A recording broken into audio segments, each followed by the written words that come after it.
Hello, everyone. Welcome to you all. I know I've said welcome to some of you in the chat, but Yuavko, welcome. It's good to see you here, especially with it being 3 a.m. your time. That is true commitment. But on the subject of commitment, don't feel any obligation to stay for the stream. You can go to bed if you need to. I give you my permission. But yes, to Zero and Teraditto and Tia and Maybe and all the others, it's good to see you here. I think I remember somebody saying, maybe it was you, Zero, in the other chat on the previous stream, that today's game, What Remains of Edith Finch, is either your favorite game or one of your favorite games. I don't know how many of you in the chat here have played it, which makes me a little unsure of how much I should say about it. But I know one way I can introduce it is to say that it is basically a playable meditation on life and death and storytelling, which I think makes it really cool. Like, it's really, what's the right word for it? Distinctive as a video game. I haven't come across many games that explore those themes in the way that this one does. So as you might have guessed by now, I have played this game before, though it's been a while. I would say it was probably about maybe 5 or 6 years ago. So by this point, I've surely forgotten a good deal of it. So I will look forward to rediscovering that with you. Zero says, yeah, it's one of my favorites. Oh, okay, so I was remembering correctly. Yeah, no, this is definitely a solid game to have as one of your favorites. Yoavko says, my uni is having a Christmas break, so I can stay awake. That will surely hurt my mental health. And my therapist told me about this game. Yeah, I hope the stream doesn't hurt your mental health too much. I think this is one of those games where like it can be kind of painful in the moment, but as you look back on it and reflect, it can sort of help to think about things in a certain way. So my hope is that in the end, perhaps it will be of more help than it hurts. Oh, Maybe also says it's one of my favorites. Okay, it's interesting, Maybe. I didn't know that. Yeah, normally I would say a little bit more about a game before playing it with chat, just to kind of introduce them to it. But with this one, I think probably it's best if I just say relatively little about it and just go pretty much straight into the actual gameplay experience. It's not a super long game. I think that it would probably be about maybe like 2 hours or so. So I should probably be able to finish it, unless my gaming skills have somehow atrophied to such an extent that I am not able to finish this game in tonight's stream, which is a possibility, but a remote one. I think we'll be able to finish this. If you can't stay for the whole thing, of course, there is the VOD later. So you can always catch the VOD if you are so inclined. So with that in mind, let us transfer over to the screen of the game. So yes, here we are. Actually, I might have to make chat window a little bit smaller, just to make sure that we can see enough of the video game here. USCT says, so someone has been arguing all day that if I, as an artist, consent to humans learning from my art, I should be okay with doing the same, as consent is a universal principle. Oh, sorry, with AI doing so. Okay, I see your follow-up comment now. Little heads up, there is copyrighted music. I can tell you when to mute it. Oh, thanks, Maybe. Yeah, that helps. Yeah, I wonder if this game has a streamer mode. But anyway, back to your question, Tia. Yeah, if you should be okay with AI doing the same, as consent is a universal principle. Yeah, thanks, May. That is really helpful. I think that I would say, Tia, on this one, it's an interesting question. I probably can't give a full discussion to right now, because like my tendency is to just like give a wall of text whenever somebody presents a question like that, which is maybe more of a problem on my part than anything else. But yeah, I think I would say there that it doesn't seem to me that the fact that you're okay with humans learning from your art suggests by itself that you should be okay with AI doing the same. Like this person's comment that consent is a universal principle. If by that the person means that like consenting to something with one party sort of commits you to consenting to that same thing with any party, then to me that just seems straightforwardly false. There are plenty of counterexamples. Like, for example, I might have like, you know, a pretty personal journal where I write down my thoughts, and maybe I feel okay with sharing it with like my partner or my best friend, you know, because those people are super close to me. But I don't feel okay with sharing it with anyone else. Like, I don't consent for anyone else to read this. It would just seem kind of silly to say like, oh, well, you know, you've consented to having your best friend read this, you know, diary. Why not consent to having it read by some random stranger, like, or by the entire internet? So I think counterexamples like that are kind of a that's the key problem, I would say, with this idea that consent is a universal principle. Now, on the other person's behalf, I do think one thing, like one direction that this argument might be going in is perhaps if you're okay with sharing, having humans learn from your art, but you're not okay with AI learning from your art, it does raise the question of, okay, like what is the morally relevant difference? Like what is the explanation? And so perhaps that could be an interesting question in its own right. And there are various possible answers I think, you know, one could give to that. So I suppose the other person's argument does raise that question, but it would seem to me premature to suppose that there aren't any plausible answers that one could give to that question. So that's my brief, in a nutshell, take on it. Oh, I see there are some new comments. I guess you could argue it is discrimination if there is no relevant difference. Then I'd argue there is a relevant difference. Yeah, that's one way of putting the thought, Uavco, that I think I would be pretty sympathetic to that line. He says, I've tried explaining that I don't agree with the premise that human and AI learning are analogous. My last response was, what are you, Kant? Yeah, I think that really is what it all comes down to, is like, does this attempt at an analogy hold up? And, you know, maybe it does, maybe it doesn't, but I do think that does seem to be the crux of the issue. So I'm just going to put OBS on a different window, and then when it comes to the audio, let's see, master, sound effects, dialogue, music.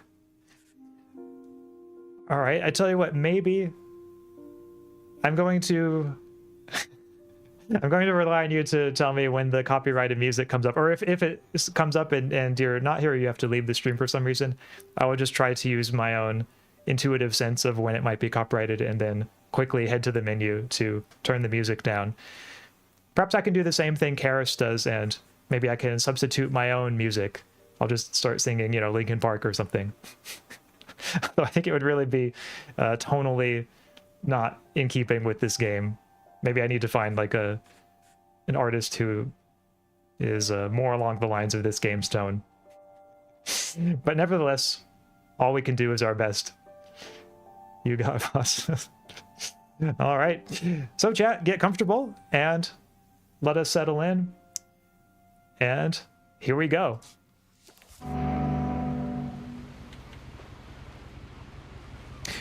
Oh, by the way, I'm not sure how the game sound is. If it's too loud or too quiet, let me know and I can change it to be less less loud or louder, either way. So now it seems that I'm on a ship. And, okay, I'm sitting on a bench. Oh, I'm carrying some flowers. Journal, Edith Finch. A lot of this isn't going to make sense to you, and I'm sorry about that. I'm just going to start at the beginning, with the house.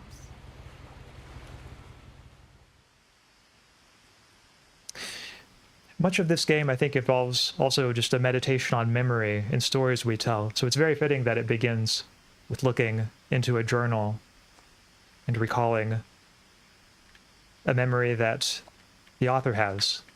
So that's the character I'm playing as, Edith Finch. You can see there in the distance.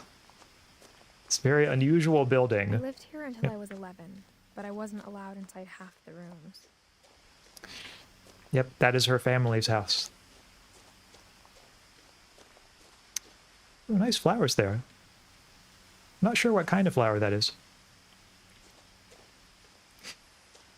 Tia says, anyway, thanks for indulging me, Ags. Oh, sure, yeah, nice to see everyone else. Never seen this game. Should I be worried about it being too disturbing? I mean, it's a fair question to ask. I wouldn't say it's disturbing in terms of, like, having lots of, like, gore or anything like that, or, you know, sexual content. There's nothing like that, you know, somebody might be put off by. But I do think there are some heavy themes to it. Themes involving, death and so on. Though I don't think it starts super heavy, maybe, but there are some scenes in it that are kind of just like emotionally, they pack a punch. I will try to maybe flag somewhat when those scenes come, although I'm not sure if I remember them all, because again, it has been about 5 or 6 years since I've played.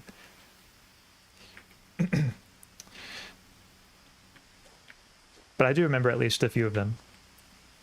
Oh, here we go, a little cool mailbox. The mailbox were bills from 7 years ago, marked urgent, open immediately. Ooh. Someone's got a case of procrastination. Yeah, look at this mailbox. This is a really far out mailbox. See, it's modeled on the house that we're about to go to. Yoavko says, I realized you were really into love. When I was in high school, I thought that if you loved someone since my brother Lewis's funeral / thing for having a certain property, it would be more apt to say you love the property and not them. Yeah, that's also an interesting argument that I have thought about sometimes. Though I do think there are counterexamples to that line of thinking. Like, one that comes to mind is that if I think that, say, like a school or a university is very good, like it's a very good university, and if somebody says, well, why is it good? And I say, oh, well, because it has, great students and great professors and, great facilities, and I list all these various properties that it has. If they say in response, like, oh, so, like, it's not really the university that's great, it's, like, it's all these other things that are great, I would just want to say, well, wait a minute, like, those are just the things that make up the university. And so it seems to me like if the properties that we love someone for are, intrinsic properties, they're properties, of the person and not, highly extrinsic things like what other people think about this person or how much money they have and so on, then it would still seem to me apt to say that you love the person and not just their properties. But I suppose that gets into a whole big debate in its own right. Also, it's been so long since Axe's last gaming stream, this feels downright nostalgic. True, yeah. I have been kind of slacking on the gaming streams lately.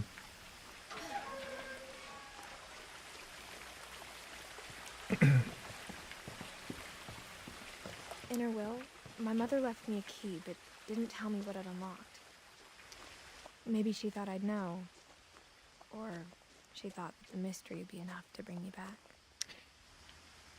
Another cool thing that I thought I would comment on is that with this game, you can notice the text effects, the way that the story kind of appears as text on the path that you're walking on.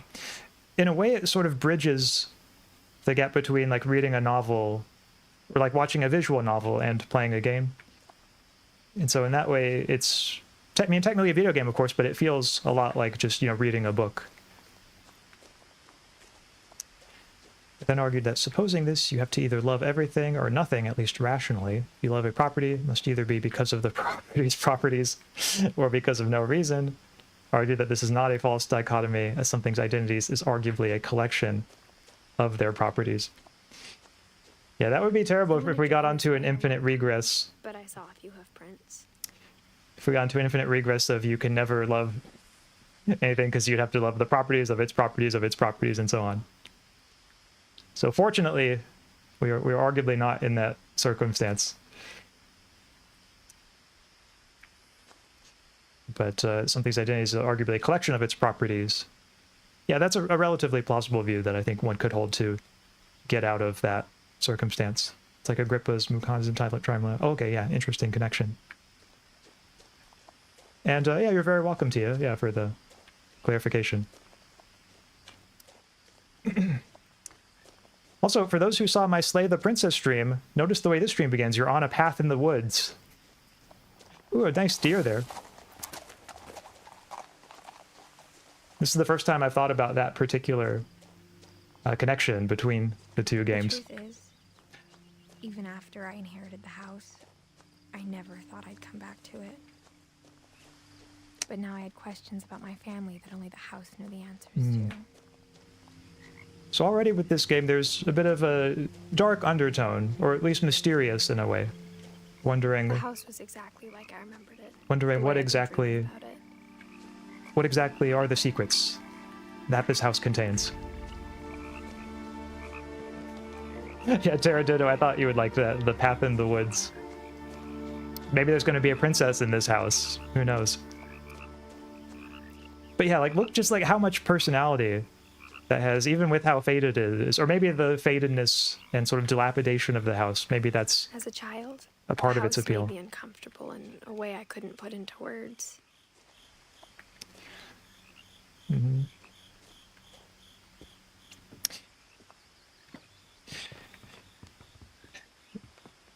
And there's something to be said here too about the fact that like, when you go back to visit your childhood home, it always looks different from how you remember it. At least that has been my experience. There was a time a few years ago when I went back to visit an old house that my family used to live in, and it looked so much smaller than I remembered it.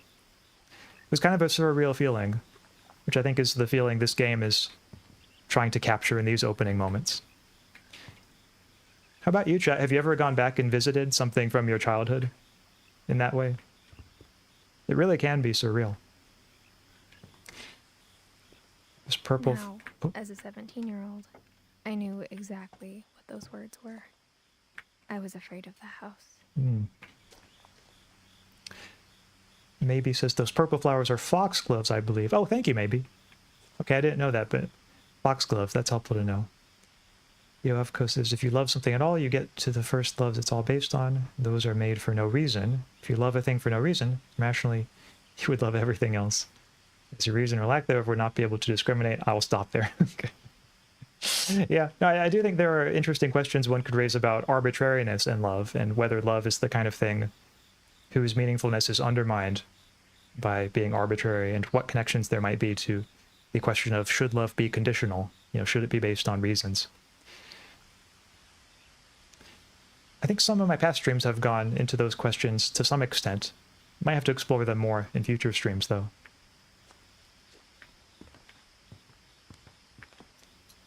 Okay, so here we go, opening the door. I hoped the key might unlock the front door.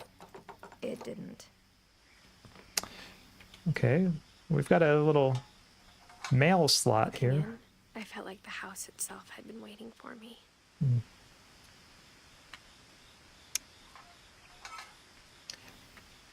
Might have to go around back. See if I can find another way in. This front door is blocked.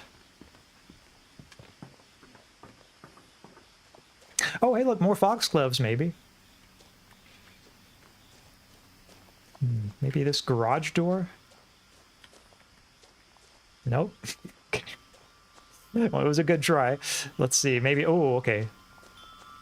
I think I'm sensing another way in, chat. Oh, I can go into the doggy door. Here we go. Crawling through the doggy door used to be a lot easier when I was 11. Ooh, yep, old garage.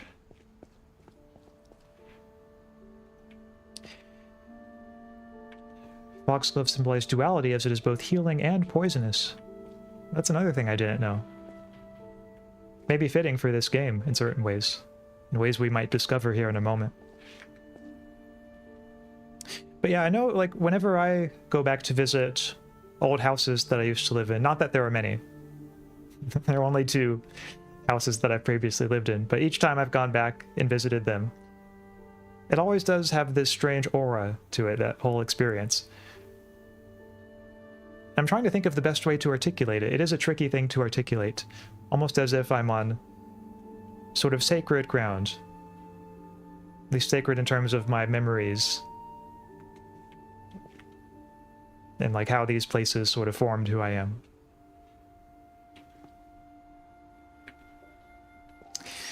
Man, I'm a bit unsure whether people in the love literature are using arbitrariness in the same sense I would. There's literally no reason for it. Then it makes no sense you'd love one and not another. I suppose I could see where you're coming from there. Some might say it's important here what kinds of reasons we're talking about. Like if we're talking about just like a causal explanation, then perhaps there could be a reason for that. Perhaps there's some kind of causal explanation why you love someone and not another, which doesn't, which it would not imply that you would love everyone equally. But if it's in terms of normative reasons, like you have no, justifying reason for loving one person rather than another, then it does seem that you would face the question of, why not love everyone equally? Tia says, I've not often had the opportunity to. I moved around many times as a child. I've been largely eager to leave the past behind at each step. Thank you for sharing that, Tia. I do think for many people that's an extremely understandable thing, and it sounds like, given your circumstances, that is, one feeling one could have, and a feeling that I think I would understand having, just wanting to leave certain things behind. You hyped Foxglove so much I want to get one now. Yeah, that was one thing I was not expecting for this stream, was hyping up Foxgloves, but hey, I'm all here for it. Yeah, reason is one of those polysemous words. Yes, very much so. I felt like I was home. Yeah, and this vibe that the house has when you open it up and you just look and there's like stacks of books everywhere. To me, that's a very special part of the atmosphere of a place like this. Because there are other places I've been in, other houses, that also have this element of just piles and piles of knowledge everywhere, and it'll be just the most random things. But sometimes through that kind of element, you can see an echo of the kinds of people who might have lived here, what their mind was like. But instead of a family, there were just memories of one.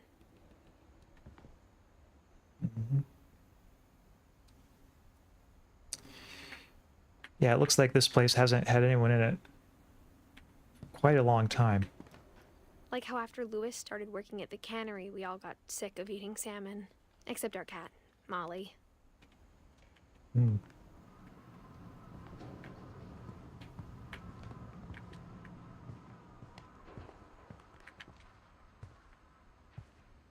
The table was still a wreck from the night we left.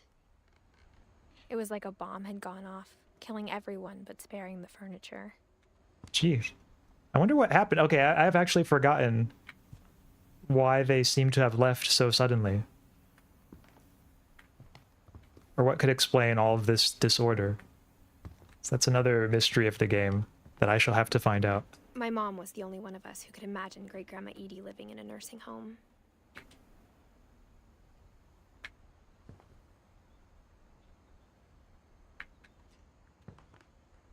Yeah, sounds like they had many, many generations of the family living here. Oh, and here we get to, I suppose, the study. Looked abnormal. There was just too much of it, like a smile with too many teeth.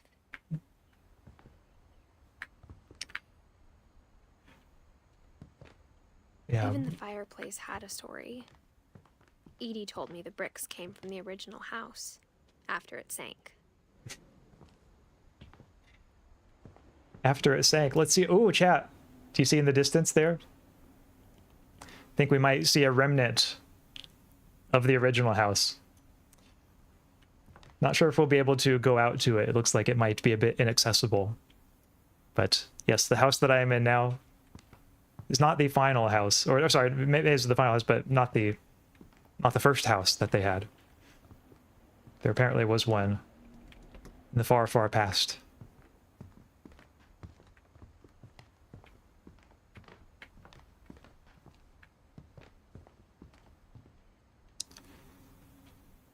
Yeah, having all these books everywhere, I think, is the kind of thing that sometimes I think, like, oh yeah, like, wouldn't it be great to have all these books? But then sometimes when I think of, like, all the books in my house, of which there are quite a few. I don't know if there are this many stacked this high. But sometimes it feels like the key challenge is just finding enough time to read all of them. So I don't know, like, if I lived in this house, I don't know if I would read any more than I do now. But maybe the presence of all the books would be kind of an inspiration to read a little more. Mom always told me to stay out of the basement, so I wasn't too surprised when the key didn't fit.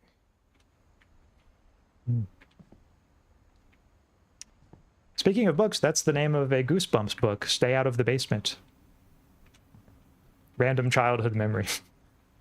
I'm probably dating myself by saying that, but that is one of the books that I remember reading as a kid from the Goosebumps series. Did anybody else here read Goosebumps, or was that just me? Anyway, they were really good. Especially around Halloween.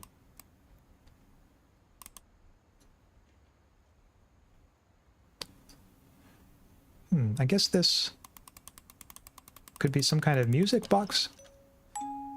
Great Grandpa Sven built a music box for Barbara, along with the rest of the house. That is so cool. And oh, see Bigfoot in the back? Some pretty disparate elements to this music box. Like, I'm not sure what the connection of Bigfoot to the little girl dancing is. Perhaps we'll see in a moment. Walking simulators are pretty cool sometimes.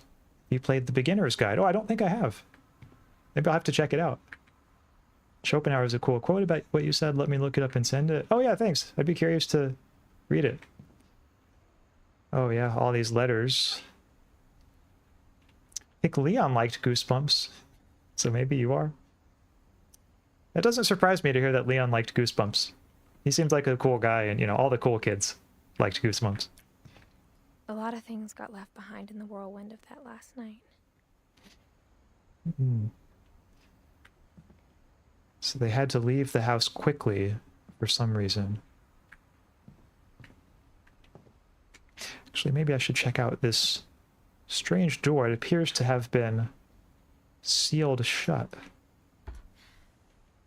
Edie told me once that every Finch who ever lived is buried somewhere in the library. So the library must contain their stories. Oh, hi, Ezra/TP Ninja. Welcome. Morning, folks. Indeed, what remains of Edith? That is what we shall find out on the next episode of Dragon Ball Z. After Milton disappeared, Mom sealed up all the bedrooms. Then Edie retaliated and drilled peepholes. Huh. Wonder why she sealed up all the bedrooms. Maybe she thought it was a way of protecting them. Look at all these pictures, too. So you can tell already this is a big family. They have lots of stories. Oh, Yoavkos says, here's the quote. Buying books would be a good thing if one could also buy the time to read them.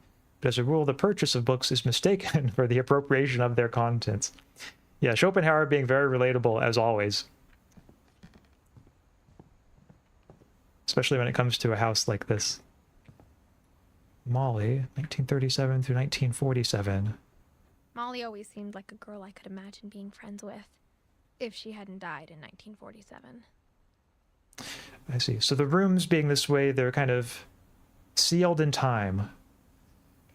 Frozen in time, as the way they were when the person who used to live in them passed away, I suppose. Perhaps that was the motivation. If the library contains those who have passed, does burning the library down consist of eliminating a family line from existence? Oh no. Getting very dark now. But then I suppose some would say perhaps the truest death we have is not when we die physically, but when we're forgotten. As the old line goes, when our name is spoken for the last time. Maybe that's something being echoed by this game. I spent a lot of time playing in Great Uncle Walter's room. Wow. I think my mom sometimes regretted not sealing it up. But look at this art on this wall is so cool. It really does make me feel like I'm actually underwater. Oh, there you can see the old house. It's a bunch of sharks. Or maybe whale sharks. Not sure what kind of fish that is, but it does include some big fish. Lewis told me there were secret passages, but I never believed him. Secret passages. Yeah, sounds plausible for a house like this. We have some Jules Verne. And, my mom was really good at keeping secrets. 20,000 Leagues Under the Sea. Oh! I think we found a secret passageway, chat. Now it was time to find out what my mom had been afraid of. Okay, before we look at this, though, I want to make sure I'm not missing anything, because I feel like I might... There might be other things up here that I haven't seen yet. Whale sharks, world's largest fish species. You're right, it's a whale shark. Okay, thanks. So that makes me feel good that I was able to get the fish right. I think there's some comfort in being forgotten after death, at least for me. I hope it's because those I treasure have attained a better life, need not be haunted by the past. Well, that's an interesting perspective, TP Ninja. Although I don't know why anyone would be haunted by you. I'd like to think that, like, if you were one of my ancestors, I wouldn't be haunted by you, because I would just be like, oh yeah, like TP Ninja, like, you know, if you go back far enough in my family line, like, he was there, and, like, you know, that's cool, like, he seemed like a cool guy. So you never know, that might be how you're remembered. As a kid, I just assumed every house had peepholes and sealed rooms you weren't allowed inside of. Gregory. Oh, this one only lived a year. Quite sad. 1976 through 77. Calvin, 50 through 61. My Grandpa Sam spent 7 years sharing a room with his dead brother, Calvin. A lot of death in this family. Seems to be the thing that unites them. This room also seems to be themed around space. Yep. So what I'm thinking is, to fully explore these rooms, probably what we'll have to do is at some point go through that secret passage. Because yeah, I don't think this door is going to open. Locked the third floor stairs on the night we left. Yep. Yeah, we have this strange sort of horizontal doorway here. It's blocking the stairs. And then... Oh, Uevko is speaking of Schopenhauer. Look, there he is. There's Arthur Schopenhauer. He's also part of this family. Edie's father, Odin, built the original house. Oh, well, it calls him Odin here, but he really does look like Schopenhauer, I gotta say. This is Barbara, 44 through 1960. Barbara was a child star for 2 years, until America grew out of it.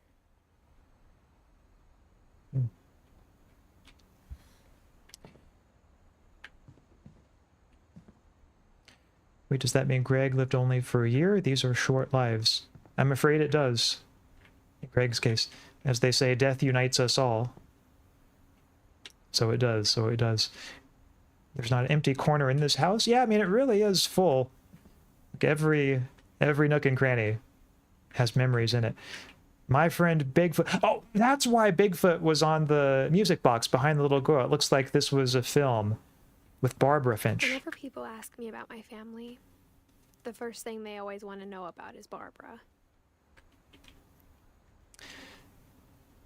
So yeah, looks like a child story. Also, sorry, Chad, I've just got to say, the title of this film and the aesthetics of the poster really clash. Like, these do not go together at all. Like, My Friend Bigfoot makes me think of like a nice, warm, like, family movie of like Bigfoot, you know, making friends with this girl, but the poster kind of makes it look more like a horror movie, you know? Like with her face and the way that Bigfoot is sort of trudging ominously in the back. And the red text that looks like it's just shy of like dripping with blood. Maybe that's why her career only lasted 2 years, is like she needed better branding on her film posters. Sorry, Bar. I'm sure it's a good film, though. I will watch it at some point. Fun fact, I used to be super into math and science as a young girl. At some point, trauma caused me to lose the ability to do calculations. With some irony, I became a philosopher. Well, I'm sorry to hear, Tia, that your loss in ability to do calculations was because of trauma. if it makes you feel any better, I have never had the ability to do calculations. But yeah, you never know. You might be able to pick them, or you might be better at math now than you assume. I think sometimes people can be a little too hard on themselves when it comes to things like this. But in any case, I am glad that you decided to become a philosopher. Bringing this up because a whale shark painting is a really great analog for that part of my life. Used to memorize facts about animal biology and such. Oh, that is so cool. You know, I used to do something similar whenever I would get home from school. I would always turn on the Discovery Channel, and they had this show called Wild Discovery that would just have animal documentaries on it. And that was one of my favorite parts of the day, is just getting home so I could watch and learn about the animals. Like there was one called Web of the Spider Monkey that was about spider monkeys. And they also had some about, you know, tigers and so on, and whales, and it was just so cool. And yeah, I loved reading books about those kinds of things and watching, you know, the educational TV shows about them. So that too, I think, is something I can very much relate to. All right, chat, let's go in the secret passage.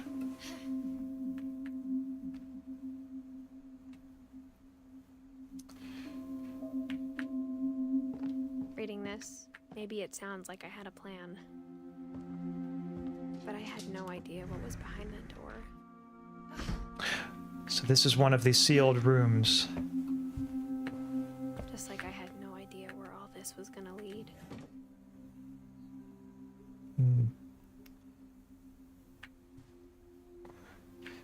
So this might be... Okay, this is Molly's room, which I think we saw earlier. I grew up looking at Molly's room through the peephole. Molly's gerbil had a tiny bedroom with its own even tinier gerbil cage. Oh, look at that, chat.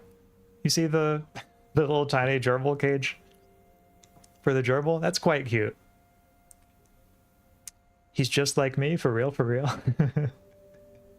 Indeed, indeed. Zero says, I was going to ask if it was Molly's room. Yeah, okay, you had good intuition on that one, Zero. Well, it's got some cute little Being inside fish. for the first time, I felt like I'd stepped behind a painting. Oh, yeah. Some cute fish slash whale stuffed animals. And really solid wall art, too. Yeah, this definitely does give the feel of a sort of fantasy kingdom.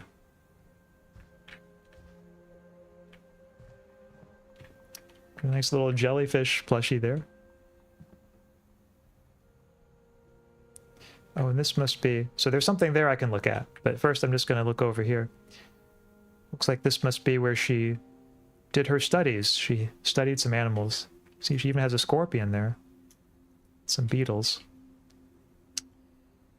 Good view. Yeah, this is a cool environment, I think, for a kid to grow up... Like a kid who really likes learning about this kind of thing. I feel like this is a good little nook for them to pursue their studies. But seriously, I both think you're better at math than me, and that you might be right. I could regain the ability someday. Yeah, at least I like to think so. I think that kind of that seems plausible to me.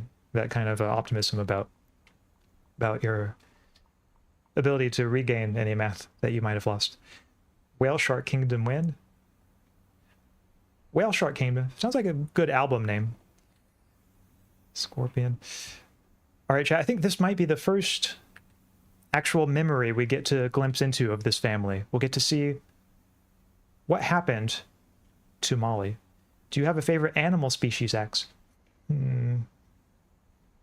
That's a tough one. Maybe bonobos? I think bonobos are quite cool. Molly Finch. December 13th, 1947. Dear Diary, I'll be gone soon, but I wanted to tell somebody about what's gonna happen. It started when Mom sent me to bed without dinner. Oh no. I woke up and I was starving, so I looked around for something to eat. Looks like some kind of My pumpkin here. Halloween candy was all gone. Oh no. Well, it's a good first guess, Halloween candy. The gerbil food was dry, but I didn't mind it. Oh wow. Yeah, respect for being willing to take on the gerbil food. Let's see, is there something over here maybe? Oh no, please tell me. Okay. Oh, I was hoping there was going to be no prompt there for the fish. I thought about eating Christopher, but I held back. Okay. Okay, good. I'm glad Christopher is safe now.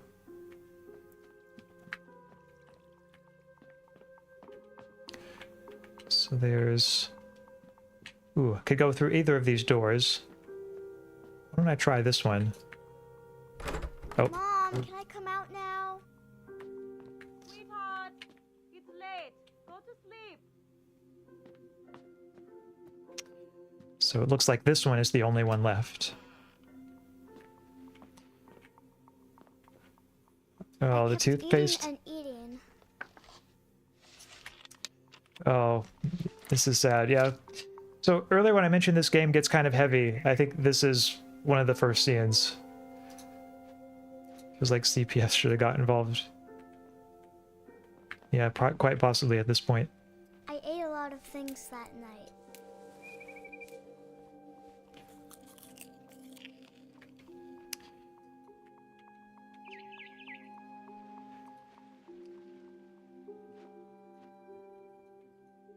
Oh, so there's not... I thought there was going to be another prompt there, but it looks like there isn't.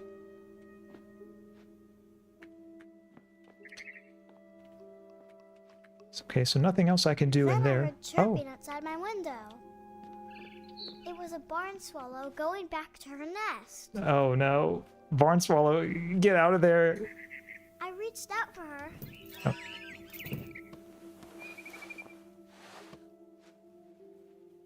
And suddenly... Oh. I was a cat. All right, here we go. Almost got it that time. Let's see if I can get it this time. I tried to be quiet, but the bird was really scared. Okay. It was close that time. Really close. Okay, I just gotta crouch and pounce. I don't know, chat. Looked to me like that time I had it.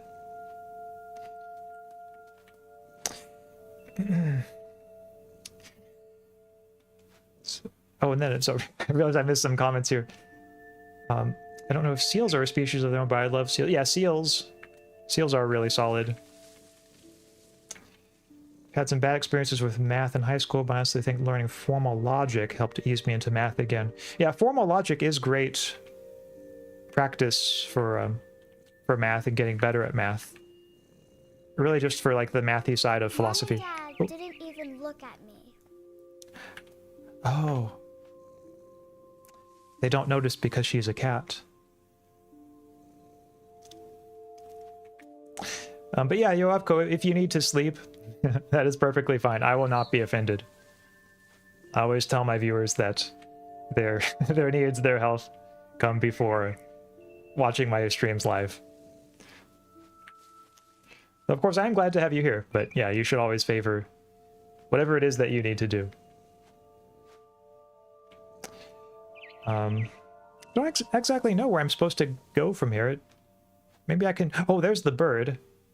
Can I jump up to that branch?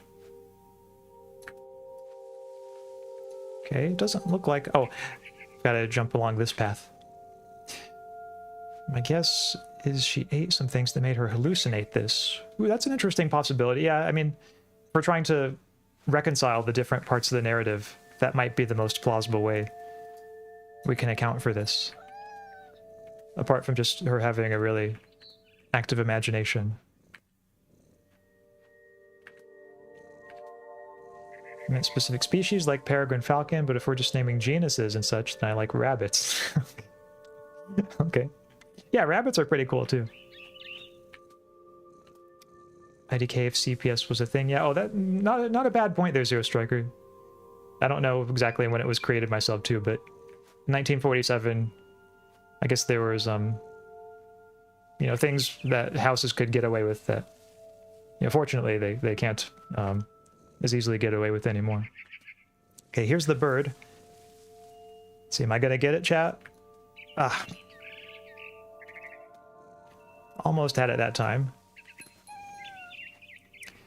I'm thinking this bird is just too good for me. Ooh, it looks like maybe a kind of nest over there. I have to keep that in mind for later. I jumped and I almost got her. Yeah, this cat is getting hungry, I can tell. Ooh, could it be... over there? Okay, there's the bird. I'm really close now. So here we go.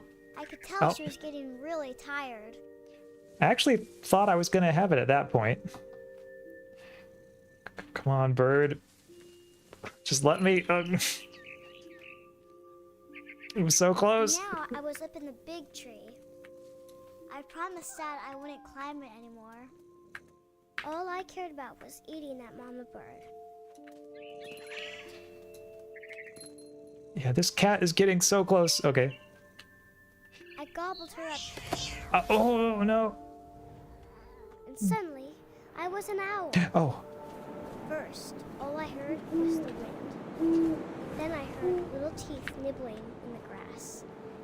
Oh, nice. This is cool, chat. So we've changed animals. Now we are an owl. And to find... where's the nibbling coming from? Rabbits.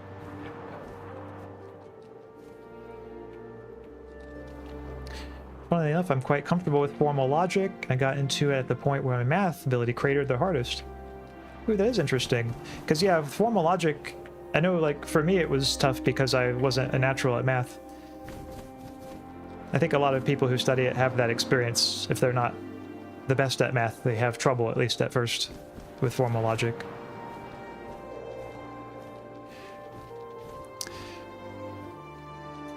Oh, there's... okay, I think I found them, chat. Oh, well, I almost had it. Hold on. The circle back around. Okay, here we go. Okay, yep, got it. I imagined his face looking up and seeing mine through my talons. I swallowed him up, and I didn't chew one bit. Then I flew off to find something bigger. Yeah, she got that one. Sorry, I know Tia, you said you just like rabbits, and now I'm like killing them, so... I hope that part isn't too much. I'm just going to briefly turn on the... or sensitivity reticle. There. Okay. So I was going to see if I could turn off the vibration on my controller, because it is vibrating, and it's maybe a little distracting. Okay, there we go. Sorry. Now you all should hopefully not be able to hear any more vibration. A mama rabbit. Oh, mama rabbit. Okay, here we go. Oh, yes. I got that one really quickly. She was almost too big to carry. I started choking, but I couldn't stop eating. Oh, no. And suddenly, I was a shark.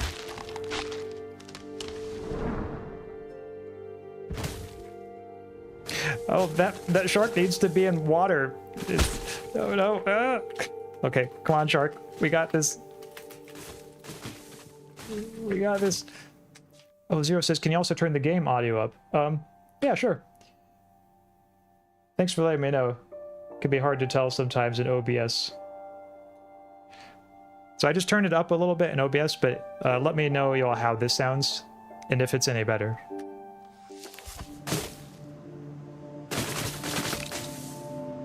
This is like one of those like goat simulator type games where... I rolled off the cliff okay, here we go. and into the ocean.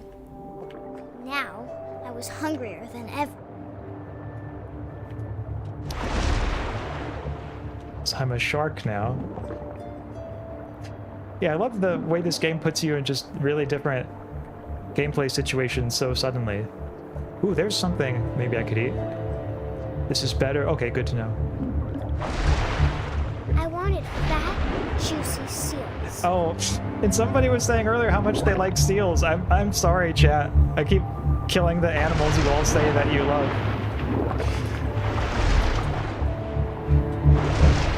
Man, how How do I get this?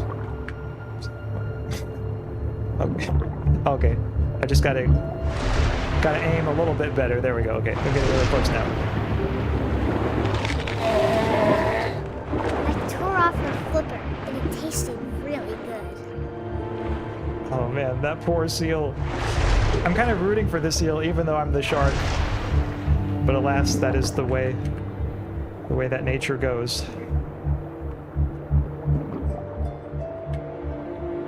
And where did it go? Looks like the seal might have managed to get away from me, at least for right now.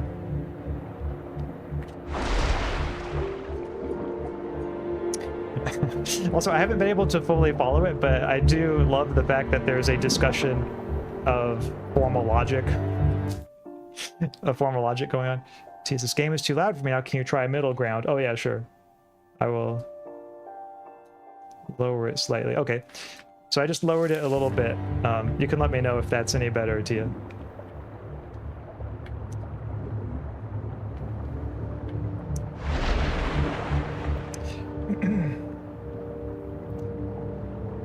But yeah, I mean, there is nothing quite like having a discussion of formal logic while playing a video game on stream. Wait, did I not get that seal? I thought I did. Okay, chat, you might not believe me on this one, but this part is actually harder than it looks.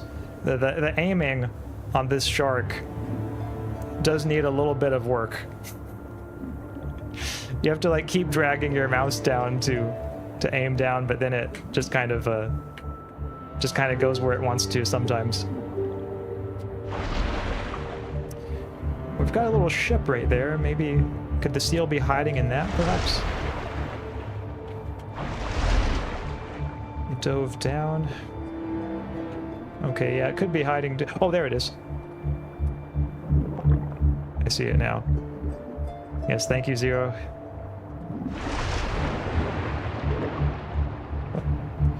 Oh, I thought I had it that time. Okay. Here we go. Well, okay, I really don't know what I'm doing wrong at this point. Oh, okay, there we go. When I was so hungry, I jumped out of the water. When I opened my eyes, everything had changed. Oh. I'm some kind of strange sea monster or snake. Okay, Now this is so I was a surreal. monster, and I smelled people everywhere.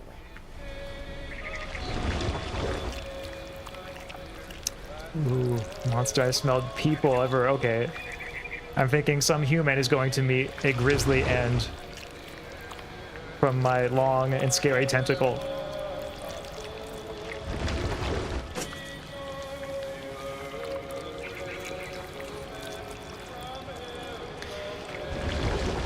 So cover your eyes, chat, if this is too scary. I was big, but I moved real quiet.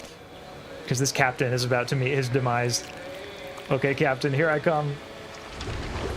Or actually, maybe not Captain, maybe just a passenger. Oh.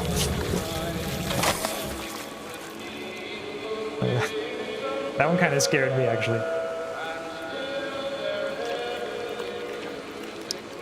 Shark Tanina eating this. Pretty much, yeah.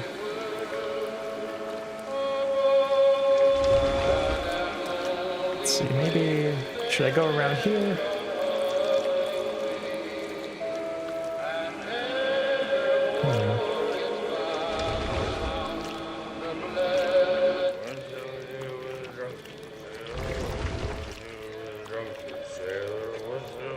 Oh no, Sailor, you need to get out of here, man.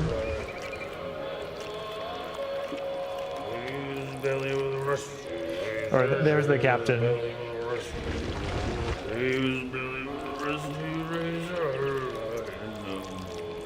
Yeah, that captain is not long for this world.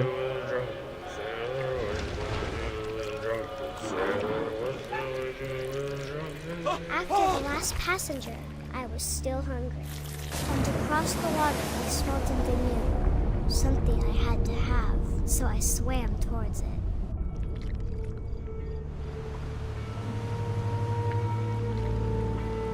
So I now... slithered onto the sand. Oh, he's on and land. The good smell went into an old pipe.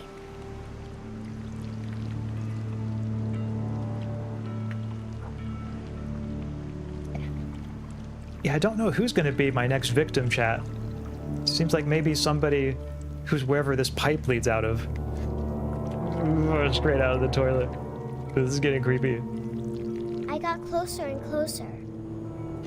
Nothing about this stream is helping with my thalassophobia. I'm sorry, Tia, yeah. Yeah, definitely it's gonna make that worse, I would say, as a result of seeing this stream. Oh, I'm in Molly's room, too.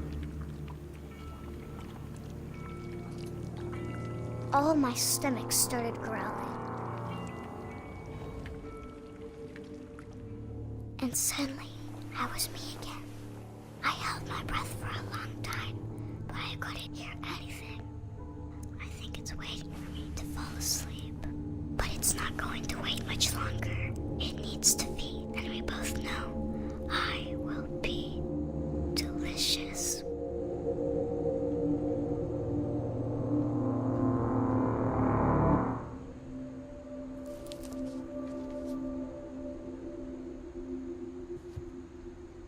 Wow, this girl's a good writer. This Molly girl. I'm not sure if I believed all of that, but I'm sure Edie would have. Mm-hmm. And normally, chat, when you're playing this game the first time, I don't believe that the whole family tree is shown. It kind of uncovers itself gradually as you play the game. But I think it's because I played it about 5 years or so ago that it still has those memories unlocked. Hope it's not too much of a spoiler, seeing that. Actually thought about teaching some basic formal logic as a VTuber. Yeah, Yoevko, I think that's a fantastic idea. And if you do decide to teach them, I'll be curious to see whatever streams or videos you put out.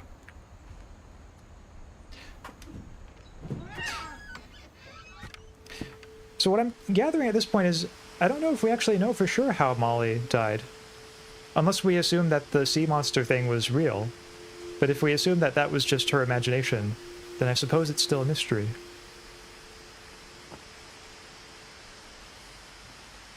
So now that I'm... This will be obvious later, but my mom never told me any of these stories. Edie would have, but Mom didn't like bringing up the past. Though, when we adopted a stray kitten, she was the one who named it Molly. Here's what I suspect is going on, chat. I suspect that the grandmother, Edie, wanted to keep the family's stories alive as a way of honoring the family. But Edith's mother felt that by not remembering the stories, she was protecting Edith, protecting her from the curse of death that this family seems to have. That's my guess anyway at the dynamic going on. I spent a lot of time in Great-Grandma Edie's room. Okay, so this is Grandma Edie's room. We got along, and it was a good place to hide from my mom. Yeah, this really does look like a grandma's room. Oh yeah, the old, the CRT TV. You gotta love these, you know, the way that it's so huge at the back. And then you got the VHS tapes. I don't know about you, chat. Do y'all remember VHS tapes? Or am I the only one who knows what a VHS tape is? But they were a lot of fun. Really great nostalgia in those. Edie gave a big interview about a mole man living under the Finch house. My mom was furious. Mole man beneath the Finch house. So, gee, I wonder if we're going to end up learning anything about him later. One summer, they evacuated the island, but Edie refused to go. For a few weeks, she was a celebrity. So it seems that she is stubborn. Or at least was stubborn.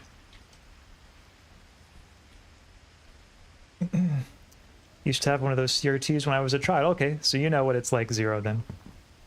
Parents When Edie told people Sven was killed by a dragon, she could also have said he was building a dragon-shaped slide that collapsed. Oh. She could have, but she didn't. My parents had some VHS tapes lying around. Okay. Yeah, that's a core part of the experience, too.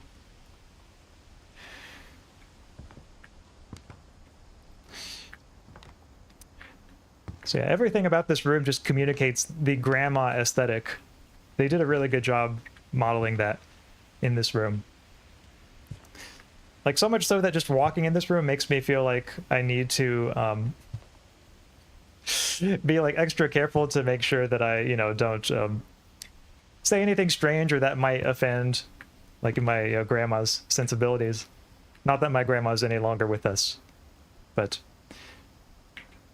I know there are some who would say perhaps the best ethical principle we could live by is never do anything in life that you would not be willing to do in front of your grandma.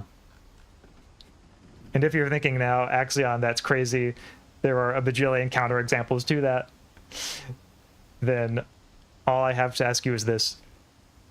Would you be comfortable presenting those counterexamples to your grandma? Food for thought there. I hadn't thought of myself as Edith Jr. for a long, long time. Oh yeah, I guess they are kind of named after each other, because Edie and Edith. Her room was like a museum. Odin. Oh, so there's Odin. He must have been her husband. For 500 years, the Finches have been famous throughout Norway for their fortune. And misfortune. Guten Tag, Axaeon. Oh, well, yes, well, Guten Tag to you as well, typical Jaguar. Welcome to the stream. Oh, one of these. Did you ever play with these things, chat? That would have the images that you kind of transposed? Finch buries the latest victims of the family curse. His wife, Ingeborg, and their newborn son, Johan. So there's a family curse that this family is trying to overcome. My grandma's kind of dead, so it's not like she can judge me. True. But can the image of her in your memory judge you? Maybe that's the real question here. Already, I think I fixed my handle so that's easily recognizable, even if it shows rather than my user. Oh, okay. Yeah, TP Ninja, Teleporting Ninja. It does show up for me now as Teleporting Ninja instead of Ezra. My grandma's pretty stuffy, so I wouldn't be able to live authentically if I did that. I think that's the, a lot of people could relate to that, I think, too. That makes sense. Must have a lot of misfortune. On January 7th, 1937, he set sail with his family and his house, hoping to leave the curse behind. So they moved their entire house over the water. That is a very impressive level of commitment. But 40-foot waves off the coast of Washington send the house and Odin to the bottom of the sea. Wow. Also, just like taking into account like this image, what a magnificent image this is. It would be great as the cover of like a book or a film or something like that. Very dramatic, with the house being sort of crushed by the waves. Odin's daughter Edie, with husband Sven and baby Molly, step ashore on their new home, Orcas Island. Oh, okay, so Odin wasn't her husband, he was her father. Sven was her husband. Molly was the daughter. Odin Finch is the first to be buried in the new family cemetery.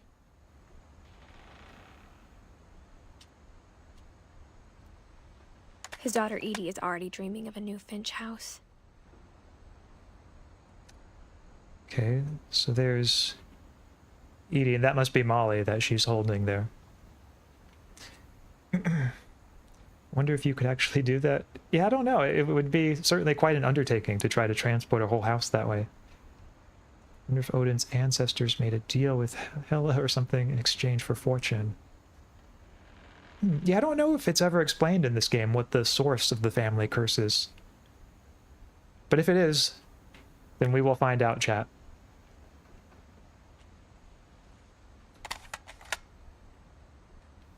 For 500 years. Oh, okay. So that's the end of the newsreel then. Oops.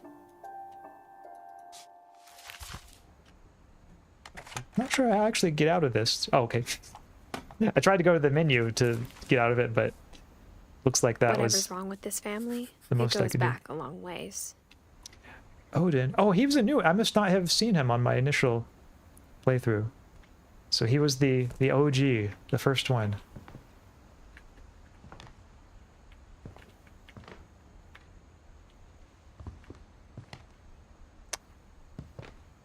And then, oh, this is a nice drawing on this door here. Looks like some kind of finch. Like the little helmet that it has. Sven, Edie. Okay, can I look through this? No. I think I have to go around to the other side. Even in her 90s, sometimes Edie seemed a lot younger than my mother. So it seems there was a lot of tension between the character I'm playing as, Edith, and her mother. Also, a nice comment here from Maybe. Maybe says, Tatia, you are a bat-eared fox. They're known for their high intelligence, forming strong bonds, playful, gentle, and shy nature. They're considered the kindest of the fox species. Yeah, I could see that too. The only trace Grandpa Sam's first wife Kay left on the house was the pink bathroom. It was a pretty big trace. Yeah, they've really gone all in on the pink aesthetic here. Random pair of glasses, random frog. I have to say, this story is very white-coded. Not that it makes it bad, just won't be equally relatable for everyone. I, for one, feel an ever-present source of alienation from it. Okay, interesting. I wonder, I'd be curious to, if you have a chance to follow up to you and would be comfortable doing so, what elements of the story make you feel alienated? Is it the fact that the people shown in the photos are white? Or, like, is it anything, like, about the house itself? Like the furniture or the appliances or anything else? I was just a little curious, but you don't have to say more if you'd rather not. Ax, you missed what animal May said you were. Scroll way up. Oh, okay. Yeah, I must have... Indeed, I did miss it. Let's see. What did May say that I was? Sorry, there was a long discussion of logic that I got. I think I wasn't able to follow all the moments of that particular discussion. Oh, okay, Maeve says, Axaeon, if you were an animal, I think you would be a starling, known for their shimmery, iridescent feathers, excellent mimicry, and social adaptability. Well, thanks, maybe. I'll take that as a compliment. Sorry for missing that one earlier. I did not see that comment when it was first posted. But, yeah, starling, I'll take. And then, plus, they fly through the air, so that's kind of cool. The fact that they're socially adaptable. So thank you for sharing that. So I don't think there's anything I can interact with in this bathroom here. I think I need to... Well... Oh, this door is sealed, so I can't... Oh, wait. Actually, there is something I can interact with. Another memory.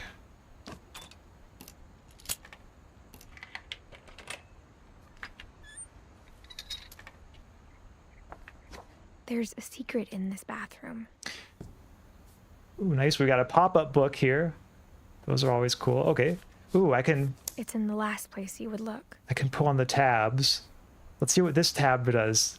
His facial expression is going to change. It isn't in the cupboard. So not in the cupboard. Ooh, could it be behind the wall there? It's hidden in this book. Ooh, nice.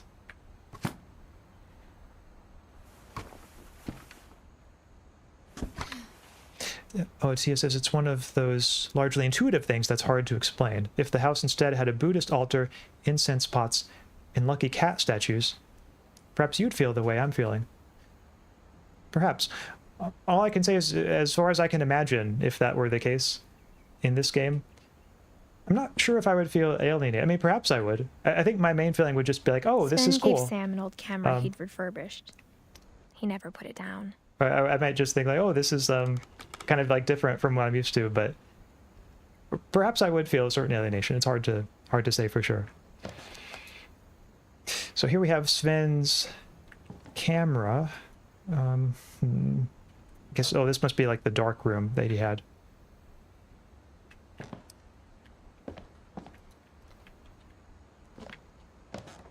But yeah, or with lucky cat statues in particular. Maybe my main feeling would just be like, oh, there's a cat. I love cats. Because I'm kind of a sucker for cats. But no, I think I at least somewhat see the point you're making too. I just got distracted by the lucky cat image. Yeah, so, okay, we have the pictures there on the wall, and... Okay, I'm gonna have to get down here and crawl.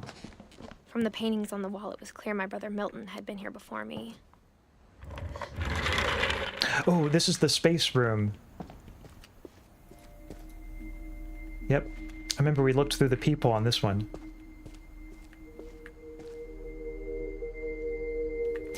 Okay, so someone who's really into aerospace. That's cool. I really respect that when someone is like all in on a certain, hobby or interest and just is not afraid to kind of go all out in showing it. It looks like with this kid, that was space. Or Calvin. Okay, so maybe his name was Calvin. He was probably a big fan of Star Trek, I'm guessing. It's the Venn diagram between Axe and Asian culture. Yep, definitely fair. I knew Grandpa Sam had a twin. Honestly, a room like this is so peak. It is, And that he never talked about him. So, okay, this must be Grandpa Sven's twin, who originally lived here. Oh, okay, I see. It's a dual sort of room. You have Fort Sam and Fort Calvin. Here's the sort of space nerd sci-fi part of the room. And then over here, you have the part that's, I guess, more about the military. And, oh, you can see a picture of them there. Yeah, it looks like this one was really into hunting. Hunting and shooting and being a good old country boy. Whereas this one was more on the space nerd side. Nice. The duality of man. Here we have it, chat. Yoevko says, I think it's very easy for me to relate to others who are in quite different circumstances, especially if it's in the media. Interesting. Yeah, I mean, I think I would say that that's pretty similar to myself. I think I can see where you're coming from there. Maybe Karis is a Christmas tree worm. I don't have a reason. It just makes sense. I can see it, yeah. It's because he is Karis. I guess my grandpa didn't like history any more than my mom did. Okay, we're in the command center, chat.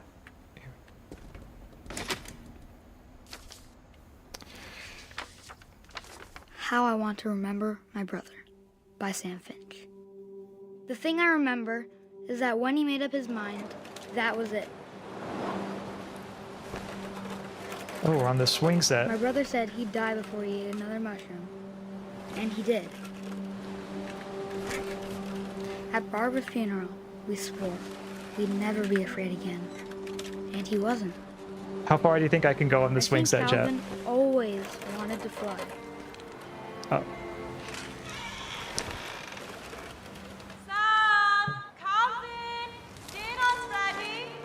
Coming! Just a second. I'm gonna But see how that fast day, I can go. He finally made up his mind to do it. I told him going around was impossible. Oh no. Don't do it, dude. You're flying Maybe too if I close to the hadn't sun. said that, Calvin! I'm not gonna tell you again! maybe if the wind hadn't picked up, then maybe he'd still be here.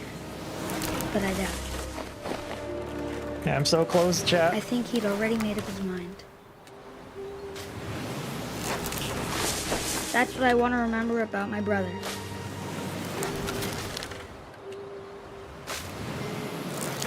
Surely this is the one. Yep.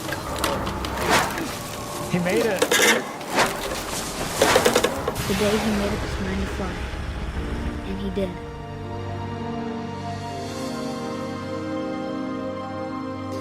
So that's how he went.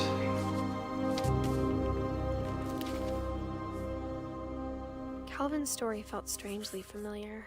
When I was younger, I remember trying to do the exact same thing.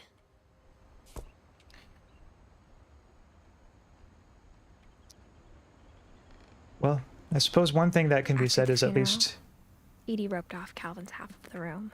he died doing what he loves.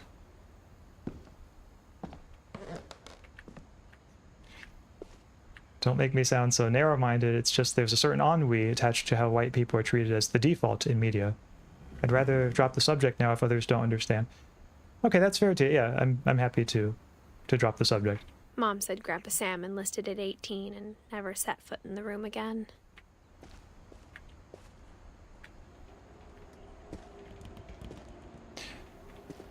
Yeah, sorry if I came across mistakenly. I didn't mean to make you come across as sounding narrow-minded.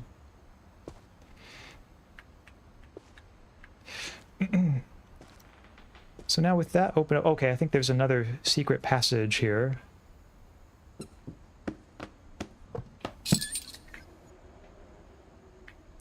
Let's see, what could this... Okay, I've got butterfly there, and...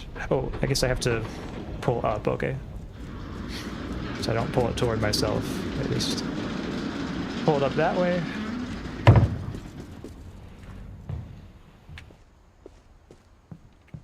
The passages were a pretty tight fit.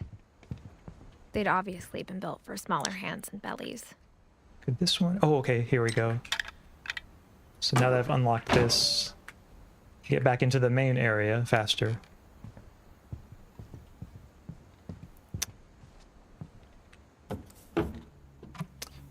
And here, I think I've already been in this place before. Growing up, I always Or thought actually, of no, Barbara it's just the as a same child poster. star.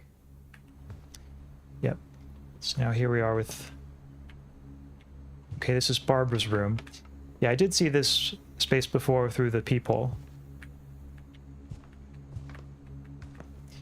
But now... I never thought about how hard it must have been for her afterwards.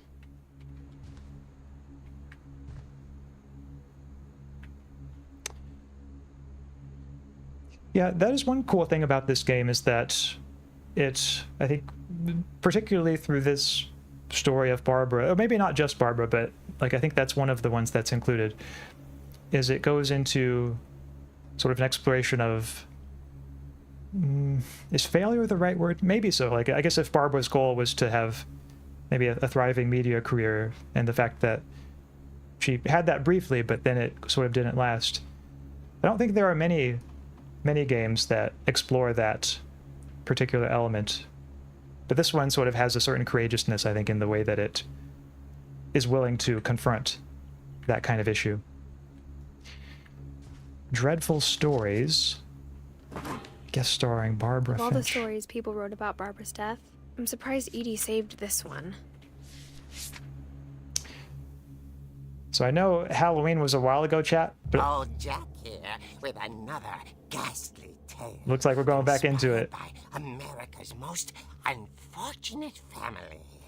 I'm calling it The Surprise Ending of Barbara Finch. Oh no. As a child star, Barbara was famous for her scream. Now at 16, she was all washed up. A has-been. Gee, putting it pretty bluntly But in a there. lucky break, she'd been asked to perform her signature scream at a local convention for monster movie fans. It was just the boost her career needed. Unfortunately, her scream hadn't aged well.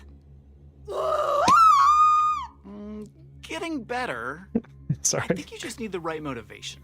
Her biggest fan and current boyfriend, Rick, was about to demonstrate when... Oh no. That was a great scream. It was Barbara's father, Sven. He'd slipped into a table saw and had to be rushed to the emergency room. So Barbara got stuck babysitting her youngest brother, Walter. Her convention comeback was cancelled. Okay, I'm hearing frustration, but I'm not hearing terror. What if I tried... A gang of hoodlums in Halloween masks have been terrorizing Orca's Island tonight. Police are urging residents to... That came from the basement. You're right! Also, I loved your delivery on that. Why is your basement door locked? Because my dad likes making puzzles and secret passages. This is getting so There's a meta. key Wow. in the music box. The secret is to keep winding and winding until finally the key pops out. Thanks, babe. I'll be back in a sec. 20 minutes Oh, copyright later, music is coming up. Okay. Thank you, maybe. You are the real MVP of this one. So let me just... Whoop. Music all the way down. And now we are good to go. Rick hadn't returned. So Barbara went to look for him, right on cue. She reached for the music box. Oh no. And as she wound the key, she listened for Rick, but the house was silent. Yeah, the voice acting work on that narrator is really solid. Oh, now I'm in the comic book chat. So I'm controlling all this right now.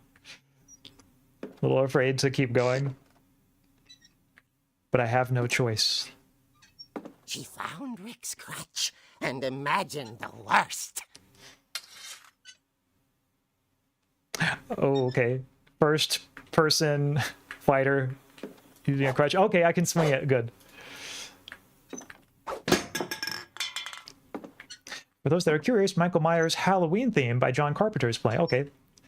Thanks for mentioning that, May. So yes, now all of us who are familiar with that theme, we can just imagine it and can use our imagination to get the full experience of this game. Okay. Well, I've got this crutch, so maybe I can, you know, just take out the monster if he shows up. The infamous Hookman killer, Dr. Carl Hamill, who impaled and then ate his family 10 years ago tonight. Ooh, that's the guy I'm going up against. Oh no. Earlier I was feeling courageous, chat, but now I don't know. Like, if this guy is like the Hookman killer and I just have a crutch, maybe I'm not cut out for this. But nevertheless, I shall try. I shall persevere. He's got to be around here somewhere. Oh. It rattled and grew still. Oh no, is it going to be my friend who's... Oh dear! Oh. Rick? Barb, relax. I was just trying to scare you to help you find your scream. Oh, okay. I'm not scared, Rick. I'm furious. Then act furious. All I'm getting from you now is that you're hurt and confused and She threw him out. He makes a good point, though. A little something to remember him by. Barb, have you seen my other crutch? And she was still holding it when she fell asleep watching the late picture show. Hours later... Barbara! Walter, what's going on up there? Oh no. Hey, I'm coming up, but if this is a trick, you're dead, Walter. Okay. Yeah, could Walter be playing a trick on her? Somehow I have a feeling he's genuine.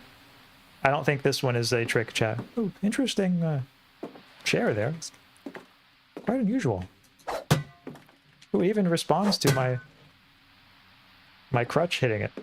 All right. So let us investigate. Okay, that's the basement. We've already been down there. The fact that Walter has not... Oh. Sorry, that one actually scared me. The fact that Walter has not given us an update makes me think that he has taken a turn for the worst.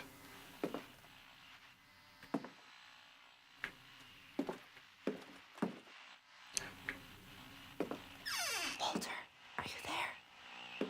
He'd be in here. Walter had vanished, but his bedside radio was still on. Orcas Island police describe the man as 6 feet tall, with a steel hook for a hand. Residents are urged to lock all doors and windows and notify the police of any suspicious activity. Oh no, there he is. Barbara turned, saw the Hookman, and was speechless. Oh. He was quite smashing.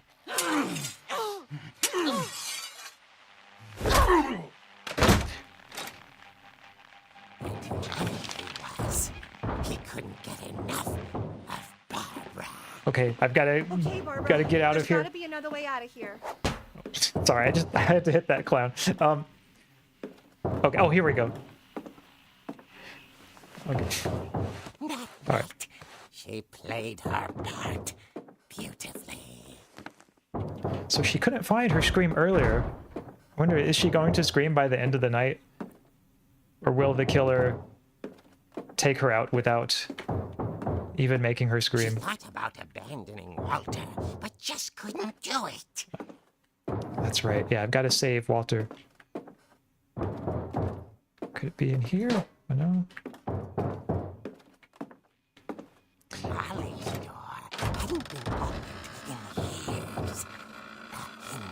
groan.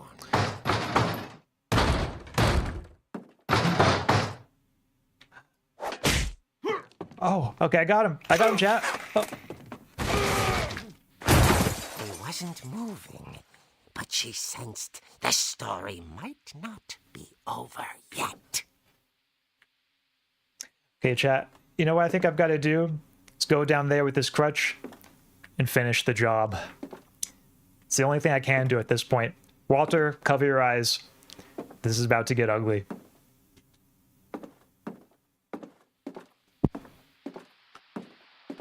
The hookman Oh. had vanished. She listened for his breathing, but all she heard was... Okay, yeah, whoever's at the door, come in and save me. I thought I was going to finish the job, but it looks like he's going to try to finish the job on me. At the door, she heard whispering. Unless it's the hookman at the door. It was coming from inside the house. Oh no. There he is. There's two of them. Dear. This is getting out of hand. Oh. The monsters had come to surprise her. For Barbara, it was a dream. Oh, there was all just a little surprise party. How She nice. saw what kind of monsters they were, and she realized what was about to happen. What? She was going to be famous. And with her final breath, Barbara Finch gave the performance of her life.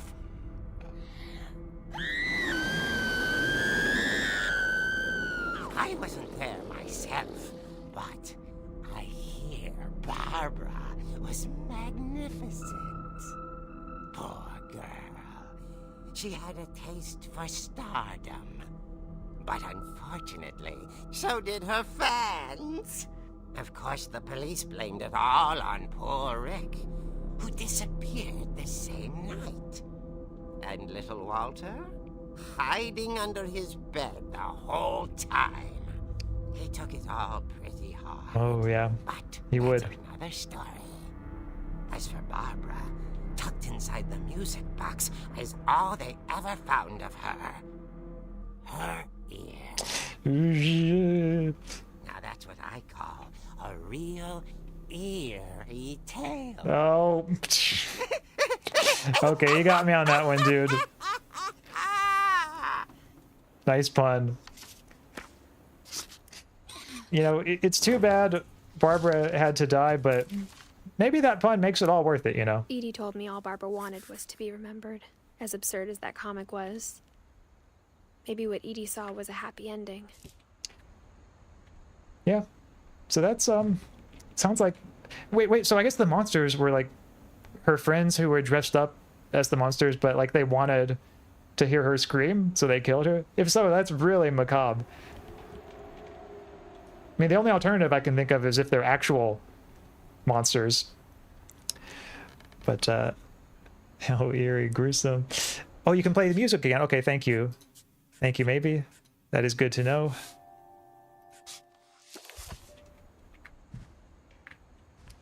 So, oh, the interesting little typewriter there. The back of the comic always kills me. I know, like that it just came out of nowhere, you know? Which is maybe a feature of the best puns. Now, this is how I got in here. But I suppose... Yeah, there's nothing else for me in here, so I think I have to go back into the secret crawl space. I guess now I know why Mom didn't like me playing with the music box. Feels like there's a supernatural element to this. I will say, yeah, at first, Tia, I was a little unsure, but I think as the story goes on, it does feel more and more like there were supernatural things going on here with this family. Maybe says, what really happened to Barbara is still a highly debated topic in the fandom. I think her boyfriend killed her. Yeah, that could be the case, too.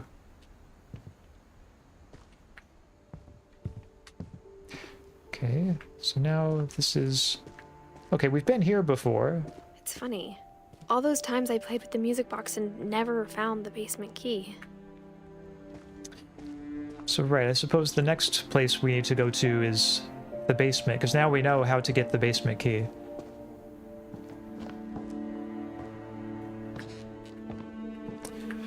Oh, I mean, the actual back, it's her ear, both so artistic and so visceral and disrespectful. Oh, okay.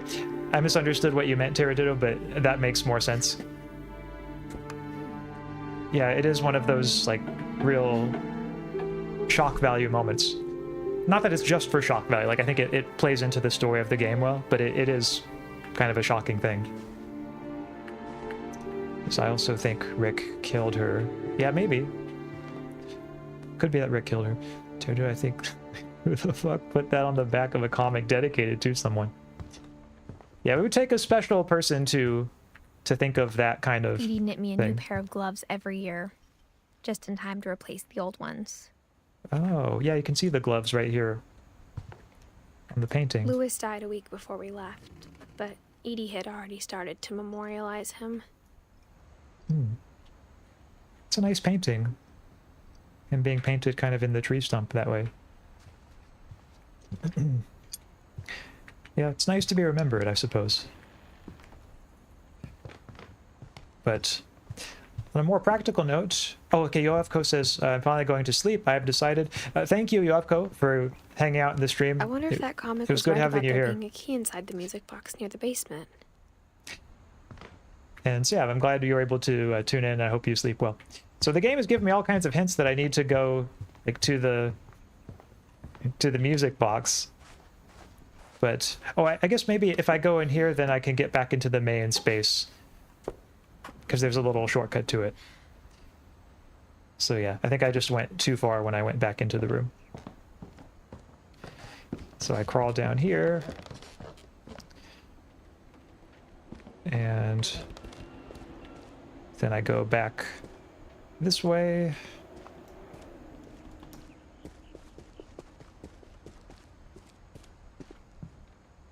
And to my left should be... Maybe I should go check out that music box down by the basement. Okay, game, look, I get it, okay? You don't have to hold my hand that much. It just took me a little while to find my way back to the main area. But I appreciate the nudges.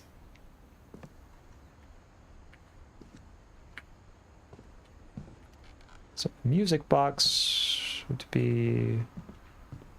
Let's see where it was. Oh, there's something right here. My mom wasn't much of an optimist, but she never stopped believing that my brother Milton was alive. Mm-hmm.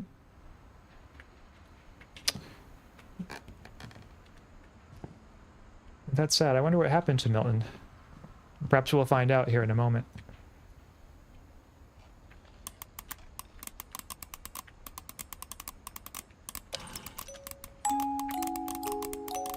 Okay, so now I just have to keep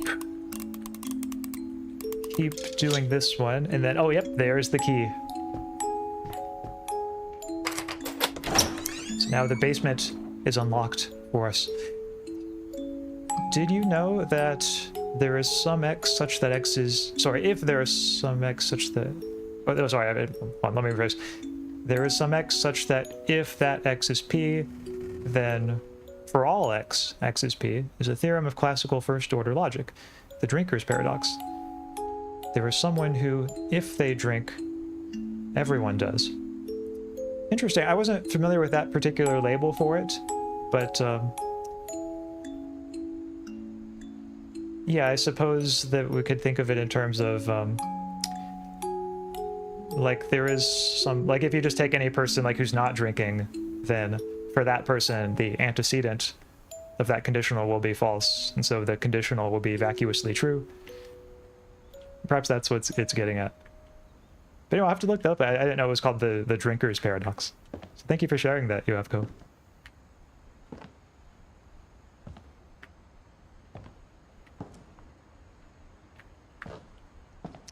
So here we have the basement, and it looks like a pool table of some kind. Oh, this must be where Sven... Mom said the basement was off limits, did his unless I work. wanted another tetanus shot. Oh, yeah. Yeah, table saw. I saw Edie sneak down to the basement once. carrying packages. Carrying packages? What could have been in those packages?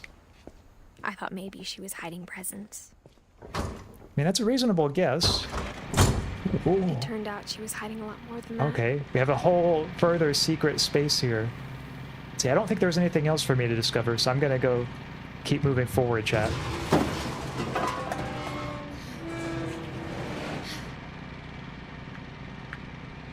I remember asking Mom once about where Walter had gone. She said after Barbara died, he got as far away as he could. Ooh, so yeah, he took Barbara's death really hard, because he was the one hiding under his bed. Ian Cleo, hello. It's an Amazon delivery order. I saw the message before it got retracted. Yeah, maybe they were hoarding Amazon deliveries. Okay, so bunch of cereal, soup. This is like a whole secret bunker for somebody to live underground. Remember the newspaper entry, chat, about the mole person who lives beneath the house? If there's a pattern in all these stories. I think we might have found him. Grape jelly. Oh, chat. Birthday jam. Remember? I think we have a good location here for the next birthday jam. Looks like this person came prepared. Ooh, they even got peanut butter too.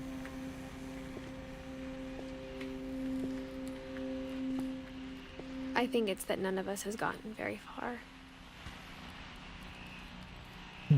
Kind of a sad line there. Oh yeah, Teradiddle says this is my favorite. This is one of the ones that I remember from my playthrough several years ago. But what Edith just said about the one thing that unites her family is none of them get very far.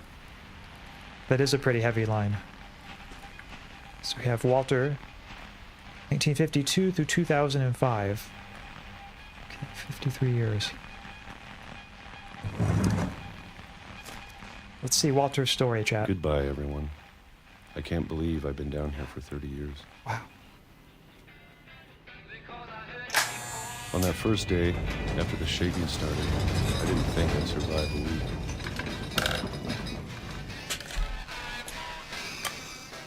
So 1968, okay. It's living on canned food down here. But after a few days, I settled into a routine. That's what kept me sane. Having a schedule, living for today. Were those the egg I always yolks? expected to be dead tomorrow. But if you wait long enough, you get used to anything. So the routine kept him alive. It's another heavy line. If you wait long enough, you can get used to anything. Even a monster on the other side of a door starts to feel normal. Almost friendly.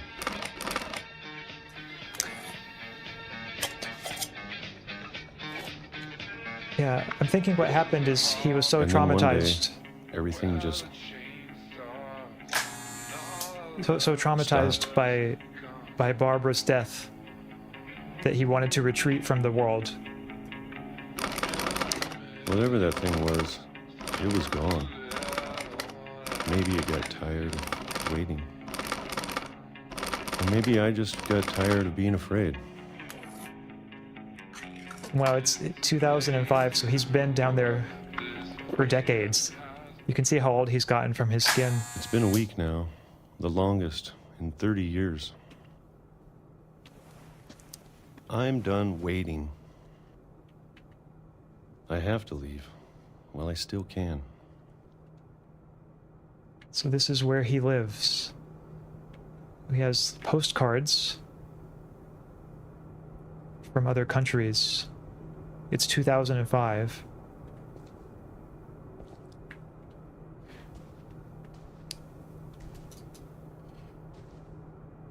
Not a very big space that he has to... Oh, maybe he says canned peaches. Okay, that's better than egg yolks. At least he's not eating canned egg. Okay, canned peaches, much, much better. So I still have to leave while I still can.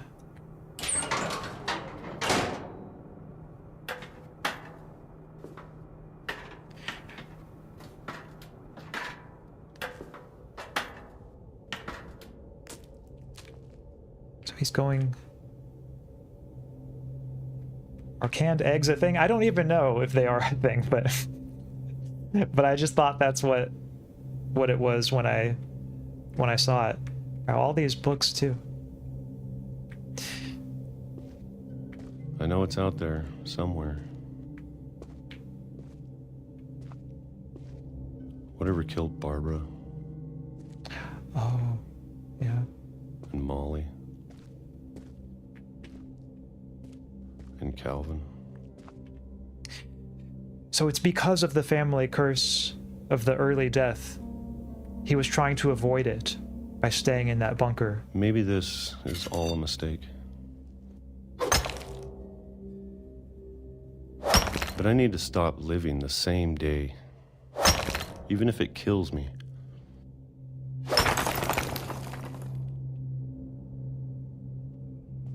Whatever's out there, I want you to know I'm ready for it. Going outside for the first time. I appreciate all of it, especially the food. In 30 years. I don't mind if I only have a year left. Or a month. Or a single week. I'd be happy with one new day. I can already imagine the sun on my face.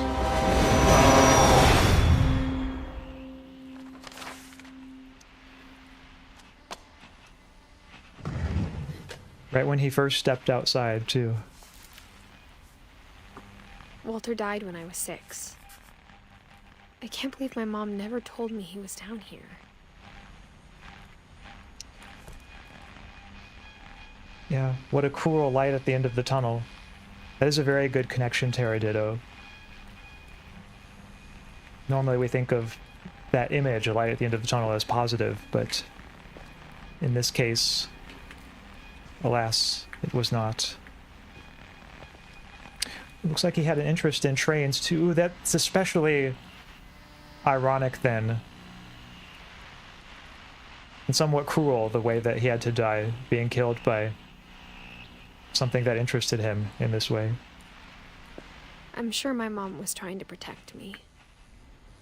Mm-hmm. So her mom was trying to protect her from the family curse. Ooh, let's see what's behind here.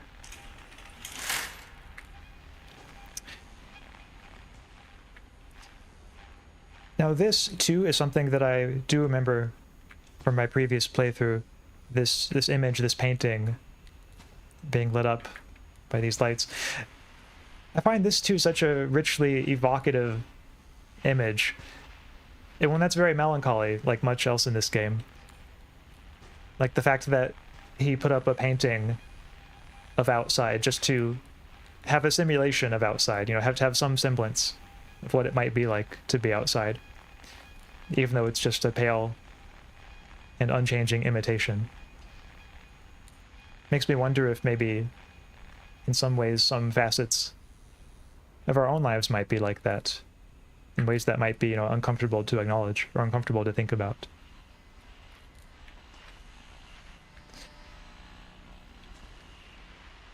So this is pretty much where he spent all of 30 years. Yeah, there's a shower. Looks like a little kitchen. And I suppose Edie must have been bringing him food. And then, that's right, yeah, she stopped around 2005. And he decided to leave.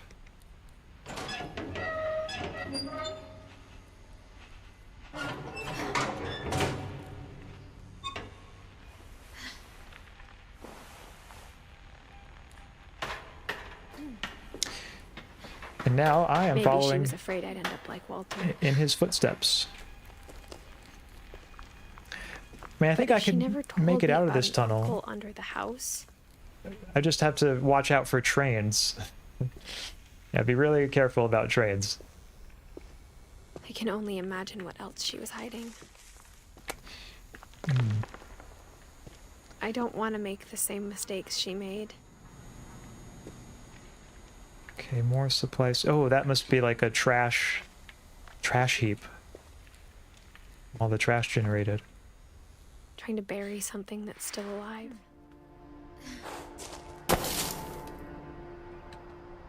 Now that there's only one of us left, or maybe two, I thought it was time I heard the stories for myself and found out what happened to everyone else.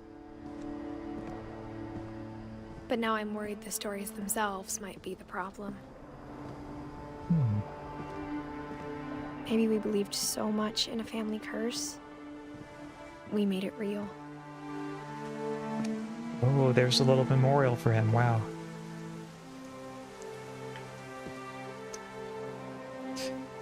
So that's a question too the game has just raised, is perhaps by believing in something, sometimes that ends up making it true. Perhaps the family curse. I wonder, chat, could it be a self-fulfilling prophecy? This family curse? Ooh, a light there too at the old house. A buoy light. Kind of a creepy image. Oh, here's a little path here. I don't know if I should even be writing this.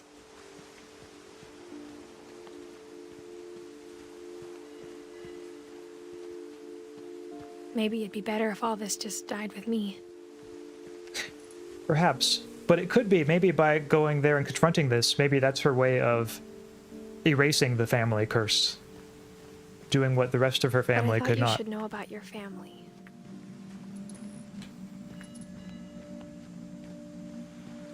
So she's And the writing all this history you're to a someone part of. too.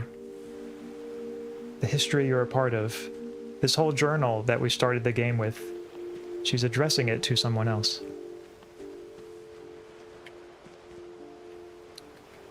So that's where I came from. I suppose I need to go up here. Though to be honest, I feel as lost as you probably do right now. I think the people in these stories believed them, for what that's worth.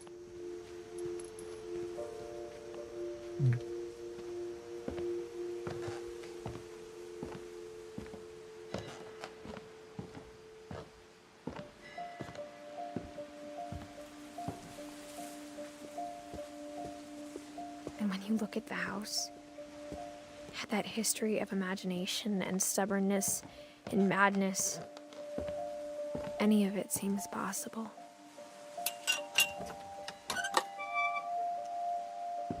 Yeah, I remember when I first played this, I was most curious about the rooms up there at the tallest parts of the house.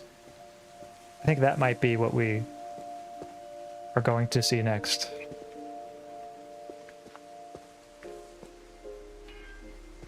So, okay, I wonder... I think we've been surrounded Oh, this by must be death where I need for to go so next. long, we've just gotten used to it. What kind of family finishes building a cemetery before starting the house?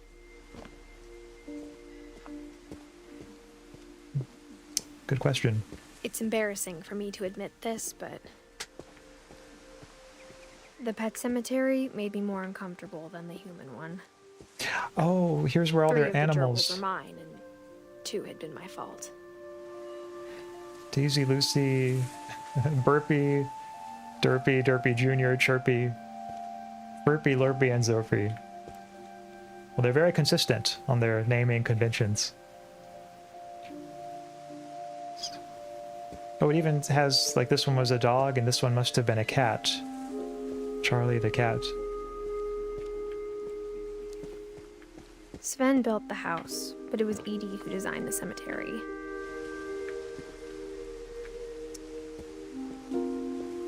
One thing about this game that does transcend cultural barriers, in my opinion, is the frustration of family members making choices you disagree with, but are powerless to affect, particularly as a child.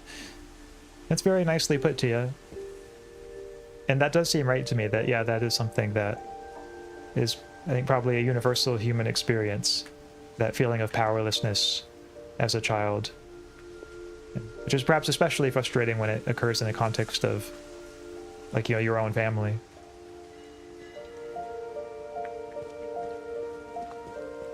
Oh, here's the statue of Sven. Actually, I lied about Barbara's ending being my favorite. My favorite is an upcoming and later on. I'm sure Odin's monument had been Edie's idea. You know, Zero, I think my favorite one is coming up later on too. It might be the one perhaps we have the same favorite one, or maybe not. But there is one that I'm really looking forward to later on. My mom was always trying to move on, but for Edie, the past never went away.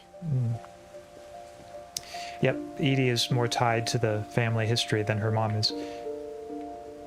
What kind of family finishes building a cemetery before starting a house is such a telling line. It is a good observation, Terraditto. She could see it poking out of the water at low tide. Oh yeah, this is the old house here. Edie said she dreamed about the old house every night.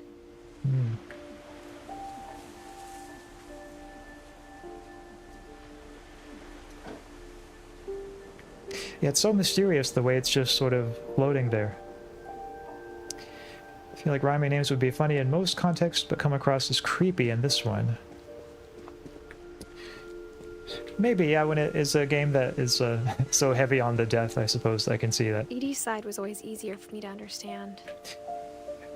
Kind of like how like carnivals might normally be like fun, but when you add some horror elements, then they become kind of extra creepy. But the older I get, the more I can see where my mom was coming from. Her dad had been pretty strict, but it wasn't enough to save her brothers. She was just trying to do better.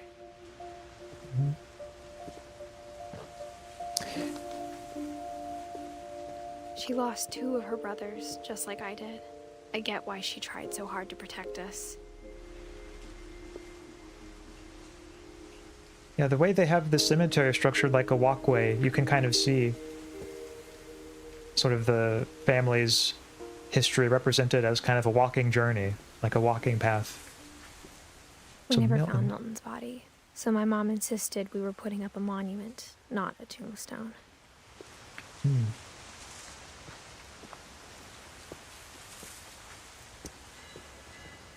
Yeah, I wonder what happened. What could have happened? There's so many things I wish I could ask my mom now. Or, oh, I guess that was the one who Part of me was thinks this is what she wanted all along. in the swing set. For me to come back someday and find everything out for myself.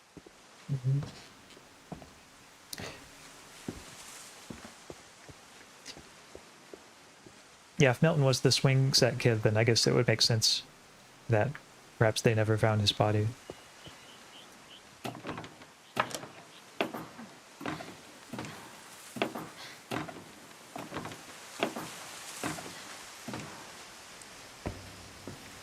Or actually, maybe that was Calvin. Sorry.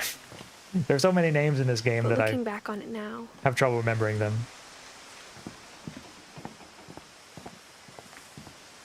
if she told me there was going to be so much climbing, I never would have come when I was 22 weeks pregnant. And there is one big reveal that I wanted to make sure not to give that away, but yes, the character we're playing as is pregnant in this game. Which is also kind of unusual for a video game. Like, it's not unusual for a video game to have you play as a female character, but to play as one who's pregnant, I'm not sure if I can think of another game that has that. Also, well, maybe it says cemeteries are never truly finished. Ooh, that's a thoughtful, kind of pensive observation, too. Cemeteries never being truly finished. Seeing how detailed and personalized the early gravestones are versus the newest ones breaks my heart. They all deserve to be memorialized. I do think that's one of the tragic things about human existence, is that not everyone gets to be remembered in the detail and depth that they should be. In fact, perhaps hardly anyone does. Some are remembered much more than others. But I hadn't thought of how that's kind of connected to the way the tombstones are represented. But you're absolutely right to bring that up. I never met Grandpa Sam, but I think he and my mom had a lot in common. Pregante. Oh no. Yep. I guess that was inevitable that somebody would think of that meme when that was mentioned. They were both pretty intense. Okay, so this is Sam's room. Ooh, it looks like he must have been into hunting. Sam spent his life shooting photos, but Mom said he got nervous being in front of the camera. I guess we're all afraid of something.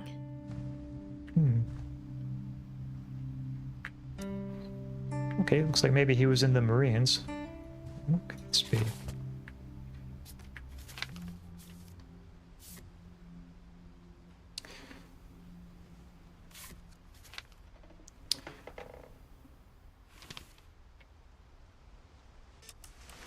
Dawn, I promise, you'll never forget this weekend. Yes, sir. These memories are gonna last a lifetime. Oh, I can move around this way. Okay. Am I gonna have to shoot anything? It's a hunting trip, Dawn. Shooting is strongly encouraged. Perfect. It's gonna rain the whole weekend, isn't it? I will never forget this weekend, Dad. That's the spirit. Please just take the damn... Okay, got it. Please just take the damn picture. pictures, okay? Just be careful. The camera's older than you are. He's real as fuck for that. Yeah, that's our Terraditto, always being real. The change of tombstone style is explained, I think. I don't remember well.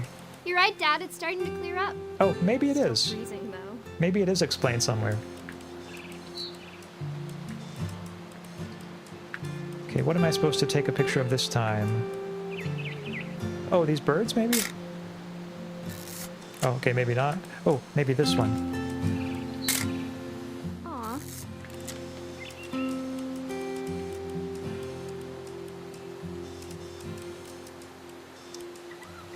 Major flash warning. I hate this part of the game. It's too bright. Okay. Thank you for mentioning that. Maybe. Yeah, I know I didn't really do a good job of warning people, but yeah, camera flash is coming up. So maybe close your eyes or turn down the brightness. Zero. Oh, Zero meant the dude being camera shy. Oh.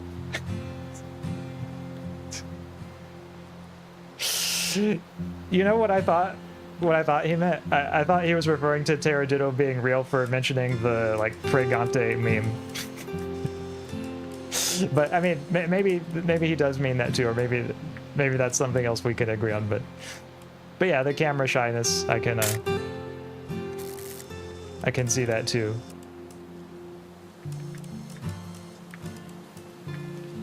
Except I'm really not sure like what maybe these logs right here.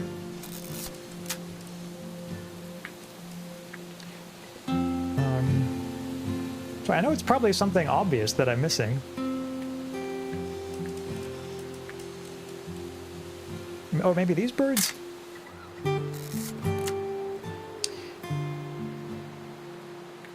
Oh, maybe it brings up a good point.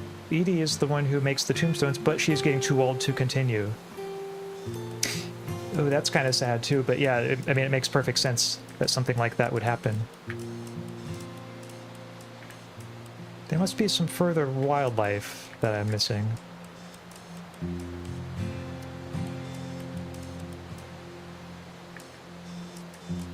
Definitely should not have drunk all that coffee. Hey! So I took a picture of that. That's a keeper. Hold still while I take a picture of you. Okay. Oh, maybe I'm just saying, code. I'm not always gonna be here, Don. You'll need to remember this stuff, if you want to survive. I'll be fine, Dad. You know who else thought he was gonna be fine? Some guy who died. Don, I'm being serious. I know, Dad. You're always serious. Doesn't being out here make you want to chill out? Well, to tell you the truth, I haven't been out here in 20 years. Also, one kind of cool thing, Chad, is that whenever I take a picture, it kind of looks like I'm getting my picture taken too because of the flash. Last time I was with my brother Calvin. Man. So I'll show you in a second. Like 1, 2, 3. Your grandpa Sven taught us how to fish, how to build a fire. We found an old logging trail. There were deer everywhere. I bet if I could remember where that trail was, we'd spot a buck for you in no time. Not sure if there's actually anything I'm supposed to be taking a picture of now, or maybe I'm just supposed to hear the dialogue. Don, don't you think you could find something more interesting to photograph? Okay, yeah, probably. That's a fair point. Let's see.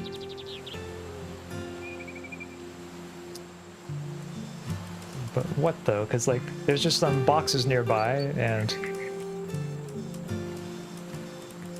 I don't see any wildlife so far. What was it?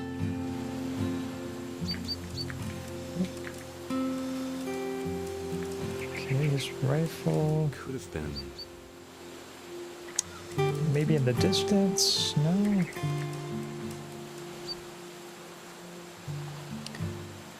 was thinking maybe like a deer on the shoreline, but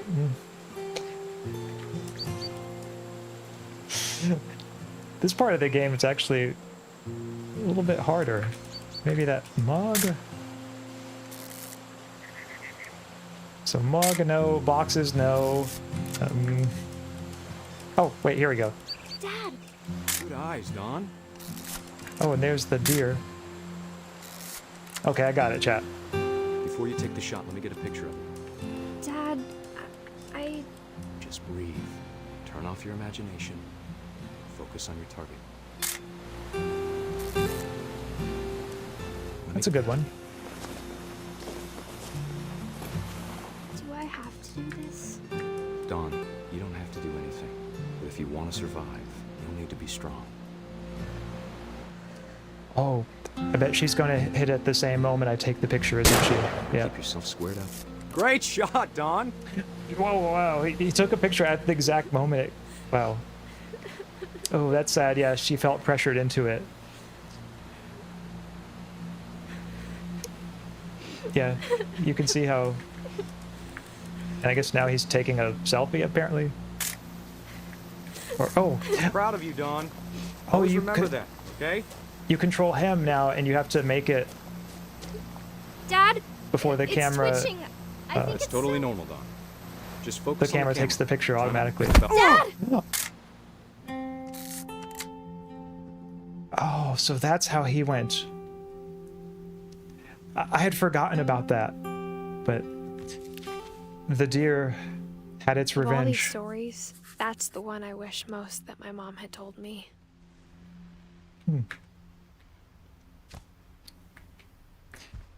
I wonder why that one in particular. Guess we just have to use our imaginations. Instead of why. hiding from death, Sam seemed to go out of his way to meet it.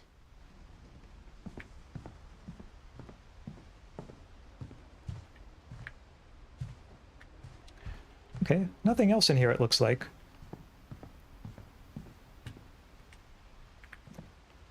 Maybe it says, I love seeing the different trauma responses in every family member, like how Walter becomes a recluse while Sam became reckless. It's interesting how the twins fell off cliffs. Ooh, yeah. These are some insightful observations, maybe. I didn't even think about that. About the twins falling off cliffs.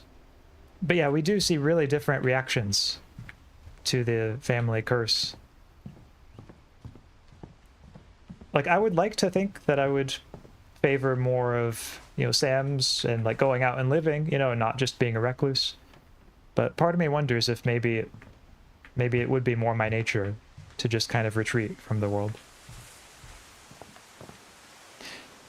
Could this be where I need to go? I'm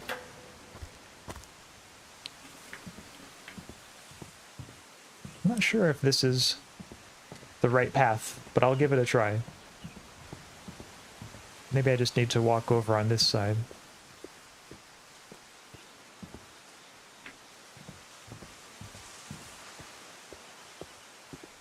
Or if I can't get back up to the tree, then I guess I'll know that I'm not supposed to go this way. Yep, looks like I need to... Can't get in that window.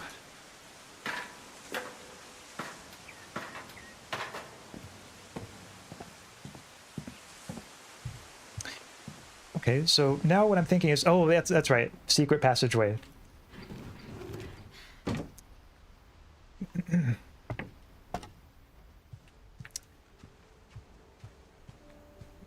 Yeah, it really gives the vibe of a dusty crawl After space Sam died, in here. my mom and Edie got really close. They'd both lost a lot.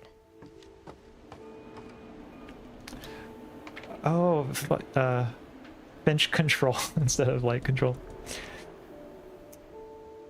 You know, I remember something kind of like this in an old school where I was a student when I was very young, they had like a toy like this that let you pretend you were on some kind of like flight mission or something.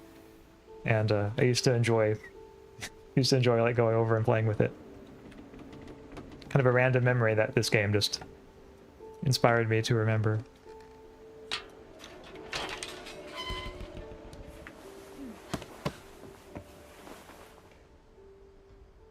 Oh, and here we have Gregory, who I think was one of the ones who did not live very long. Maybe just a year or so. Dear Kay, do you remember the way Gregory used to laugh when he thought he was alone? Like something funny was happening, but only he could see it. I should pause here. So for those, I think it was you, Tia, who asked earlier, like if the game gets pretty heavy. If I remember correctly, this is one of the scenes where I think it actually does get kind of heavy in terms of its themes. So just wanted to flag that. I think he saw things the rest of us don't.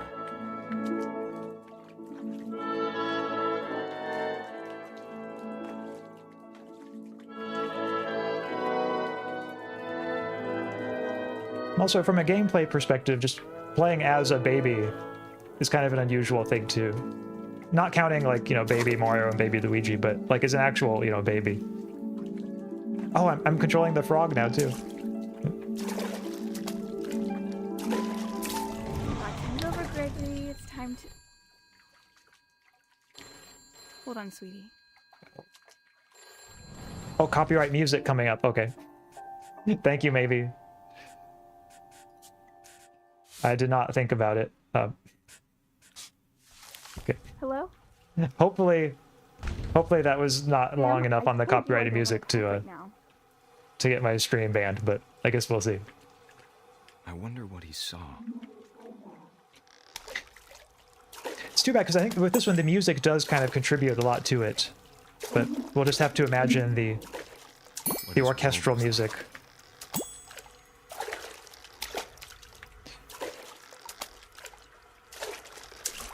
He reminded me so much of Calvin. Lost in his imagination. Oh. Filling the bathtub with all the toys.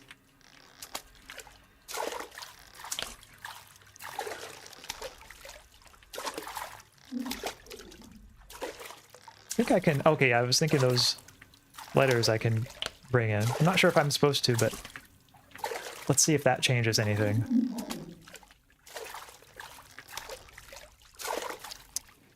Song is playing Waltz of the Flowers. Oh, okay. Thank you. Oh, I got a Steam achievement for that. Knock all the letters of Gregory's name into the bathtub.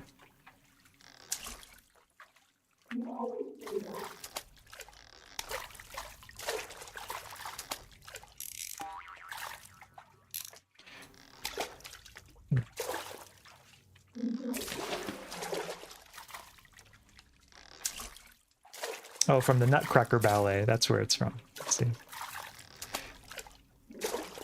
So I have a bunch of ducks that are kind of following me. Oh, maybe I need to stop hopping around. Maybe if I just get them to follow me in a line. This scene is really missing a lot without the music. Agreed, agreed.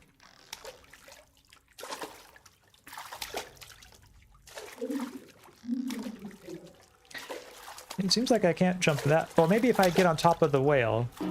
Oh. I know how silly it sounds. Okay, there we go. The whale is like my launching pad. That I worried about a baby being too happy.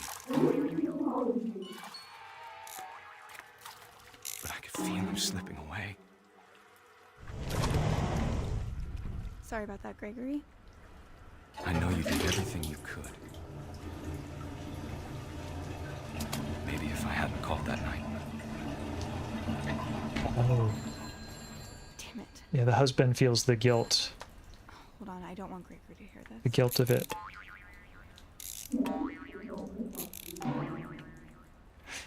There it is. About the world he saw.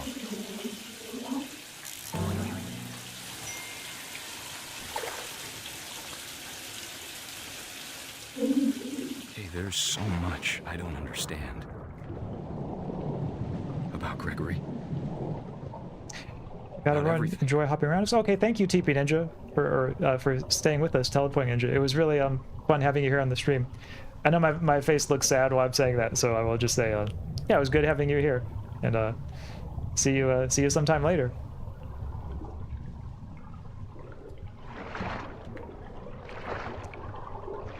But I know what happened wasn't your fault. The Nutcracker should be public domain. Is this particular recording copyrighted? Yeah, I don't know too much about the public domain situation with the Nutcracker. Maybe this particular recording is one copyrighted. I'm sure he's happy. And he'd want you to be happy too. Good luck, Kay. Love, Sam.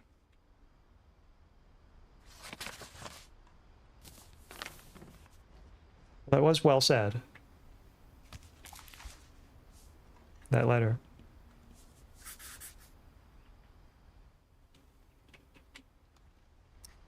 Yeah, I think that is definitely one of the heavier scenes in the game. I can't imagine my mom ever writing poetry, and yet... And you're right, yeah, Zero, it's written on a divorce contract. A poem for Gus, who always said the wedding was a bad idea. Our father never hit us kids, at least not very hard, before the day my brother said with teenage disregard that he'd be dead before he'd see a wedding in our yard. Should be, but Cherry got copyrighted when he played. Okay, that's... Well, thank you for sharing that again, maybe, because that helped me not get copyrighted. So this is cool. I'm playing as, or flying the kite now. I can kind of control... Oh, I guess I need to mop up all the words. Oh, I see. I unlock the words this way. My father made him come, of course, but Gus stood far apart, just flew his kite and bottled up the storm inside his heart. But yeah, for the earlier one, the fact that it's written on a divorce contract makes me think, like, after that, they just couldn't continue. But the husband still felt guilty and still loved the wife. But maybe she blamed him for Gregory's death. Or maybe blamed both of them for Gregory's death. I tried to talk him out of it, but though he'd never met her, we don't need a stepmom were the words that I now remember. pronounce you husband and wife. You may kiss the bride.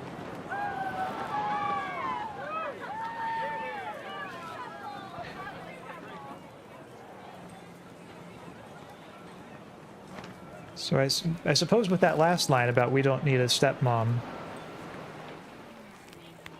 the kid maybe is resentful of a stepmom coming into the family.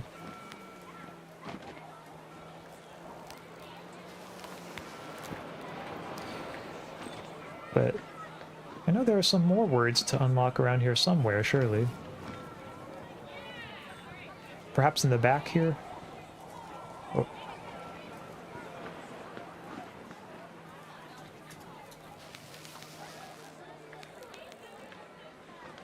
Because these ones have already been unlocked, so they're not doing anything.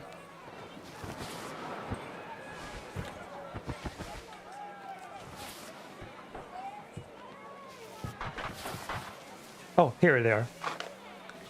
Okay. Oh, that's what. Okay, I thought that was a very graphical glitch earlier, When the time but for photos came, turns Dad out it's ordered him actually to something. Come here. But Gus declined, and as a sign held up his middle finger. Damn, this kid is so bold. I would never have done that as a kid. I would have been far too afraid, even if I was angry. Absolute Chad.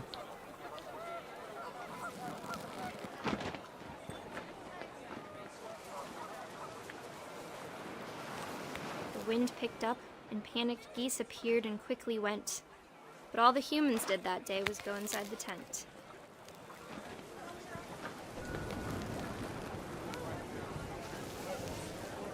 Okay. So yeah, definitely a storm is coming. And this kid's flying a kite. Nobody seems particularly concerned about the storm. Yeah, this could get bad pretty quickly.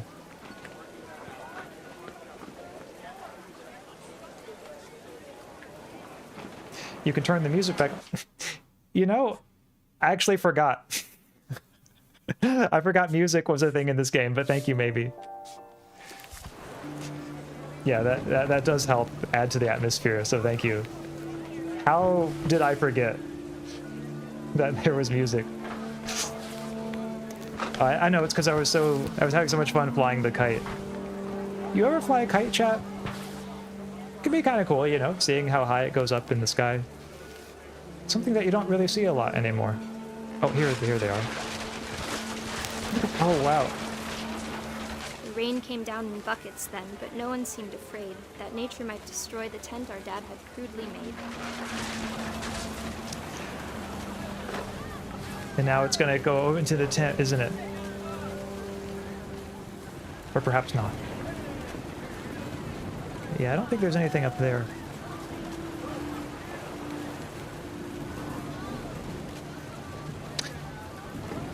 Or maybe I need to bring them all, like, down here. Yeah, there we go. The thunder sounded much too close and full of angry power. But all my father said to this was, make the music louder. His hubris will be his undoing.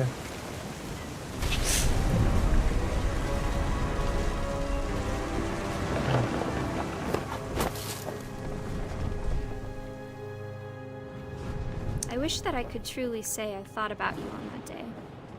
Out there on the beach alone, just you, the wind, the sea and foam. But I didn't, until we found you.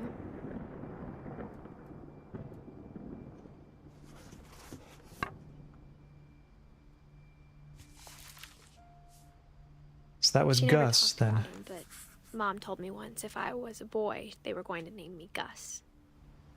Hmm.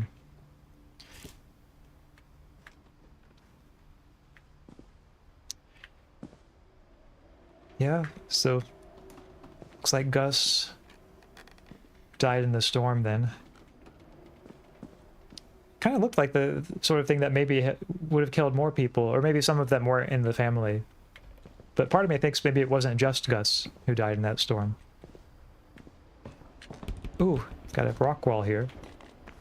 My mom moved up to the loft after her brothers died. It's a neat way of climbing At up the time, to the room. It was as far away as she could get.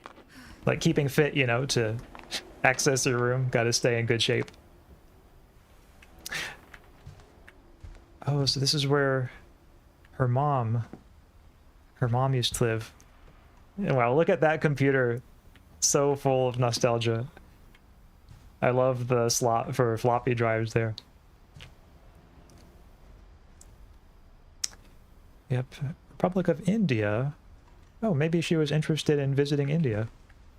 Dawn and Sanjay. Oh, maybe that was her boyfriend. She spent a summer building houses in Calcutta, where she met my dad, Sanjay. Oh, okay, I see. Hey, look, chat. 10 ways to teach critical thinking. Awesome. Now that sounds like a good book. As a philosopher VTuber, I very much My approve. mom moved to India a week after graduation and got a job teaching English. Lewis was born a year later. Okay, so she taught English in India. When my dad died, I don't think Mom knew where else to go. I'm sure Edie was happy to have her back. The house had to get a little bigger, but Edie was used to that. So And this, for a while, things were good. Almost normal. so this is like Lewis, I suppose, But it didn't last. is coming up. So some kind of classroom here. Okay, they're talking about the scientific method. Oh, maybe she was religious. This cross on the wall. To teach and to learn. Dawn Finch. I just want to pause here too and say, because I have seen a few classrooms kind of like this in my time in schools and universities, classrooms that are like for a special purpose, that are like extremely small, where there might be only like 2 or 3 chairs.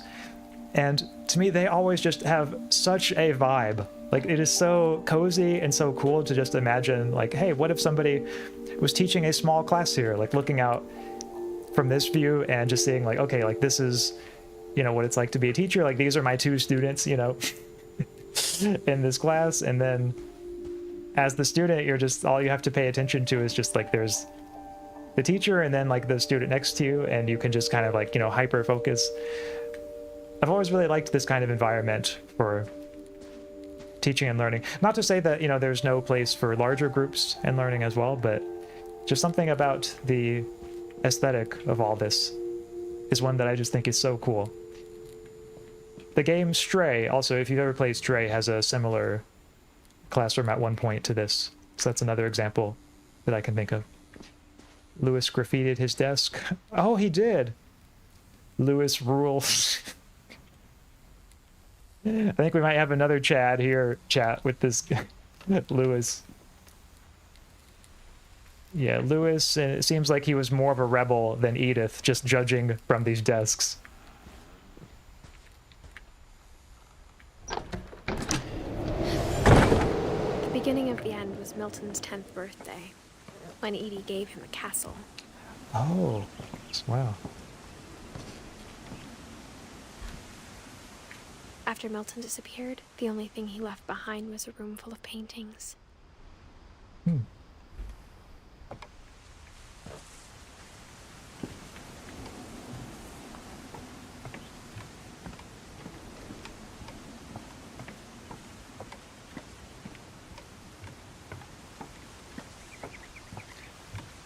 Oh, I'm sorry, Chad. I thought there was going to be something back here, but it looks like I just went all the way around and not sure if I have anything to show for it. Well, anyway, we got to have a nice little walk there. Tia says, I enjoy hearing your observations. Oh, thanks, Tia. That means a lot. Yeah, I enjoy sharing them with all of you. And also hearing your observations, too. The observations that you and the others put in chat, I think make it a more interesting experience for me, certainly. Oh, yes, here we go. This is how we get in.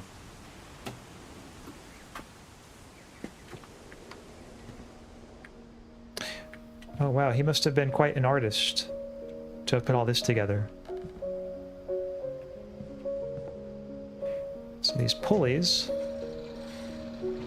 Oh! Cool, I can pull myself up.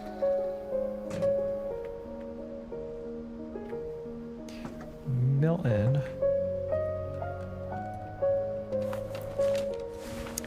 Milton Finch in The Magic Paintbrush. Oh, we have a flip book here. That is so cool.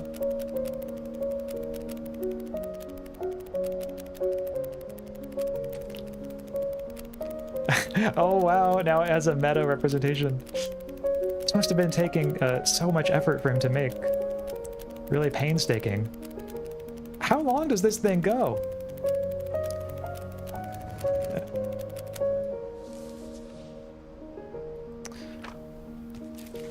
Making a mini town is awesome. That it is. Silent film-esque. I was 4 when Milton disappeared. So Milton had a good, good artistic sense to him, evidently. I guess we don't really get to see his story of what happened to him because we don't really know. We just have to imagine it as best we can. Mom spent months searching for my brother. Then she sealed the doors. That's too bad. I wonder, whatever happened to him, I hope he was happy up to the end of his life. Whatever Milton had found in the house, Mom didn't want it getting out.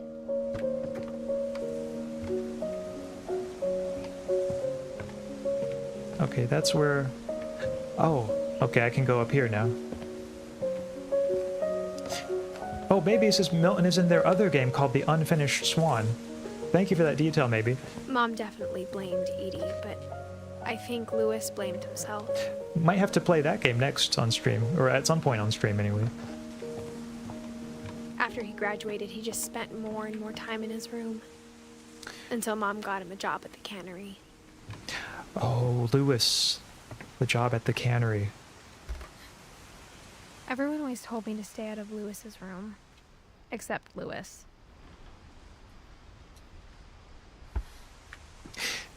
And yes, so Zero, I'm not surprised to say this is my favorite one too, the one coming up. It is so creative and just amazing.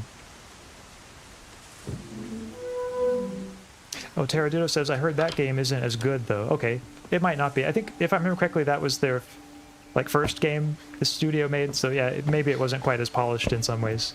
Lewis's room smelled very, very familiar. That part of him lived on. Oh, so he's a gamer.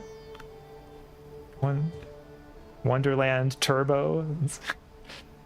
Interesting name for a console. Lewis and I spent a lot of time playing games together, but he was surprisingly bad at them. He died a lot. Oh, okay. Well, maybe not a pro gamer, but still a gamer, you know. You can still respect that.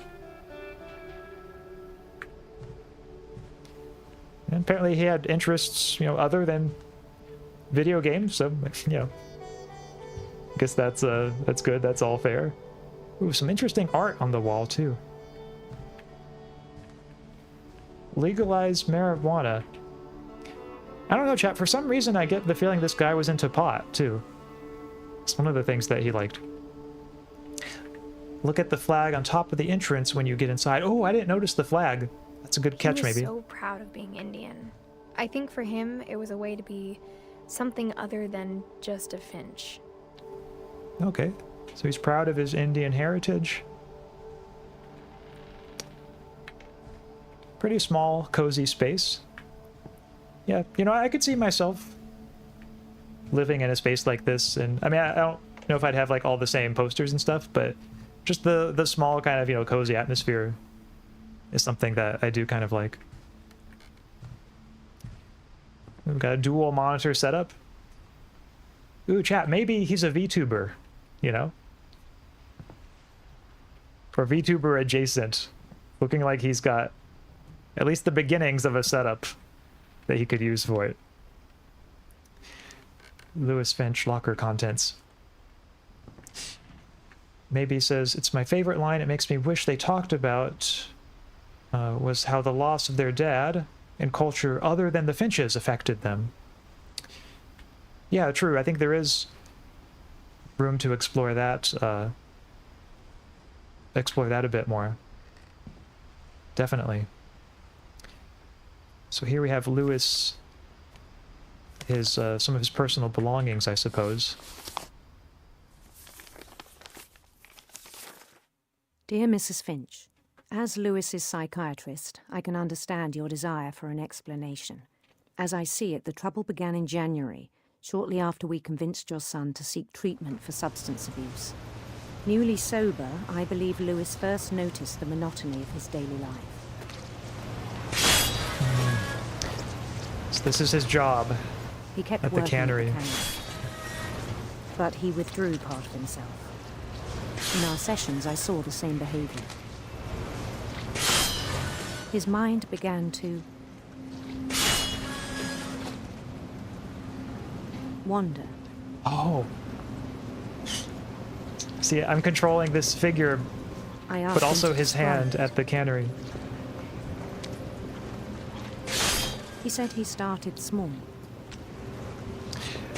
imagining a labyrinth. And I could see this totally happening. Like, this is exactly, if I had as horrible and stultifying a job as this, I think this is exactly what would happen to me. I would just start imagining things. Feel his way about. And start dissociating from what I was actually doing. Then something moved. So I've never had a job quite like this, thankfully, but somehow still this story to me just feels so personal in the way they depict this. Bats. And toads.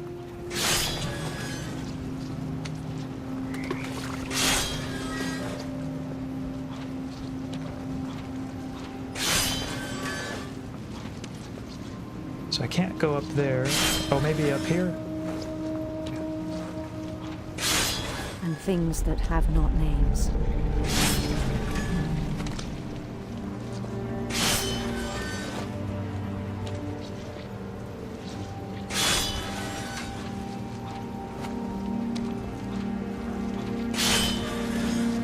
He knew it was all in his head. But he took it very seriously. I had hoped he'd find himself. Gonna see if there's anything over. Okay, nothing over there.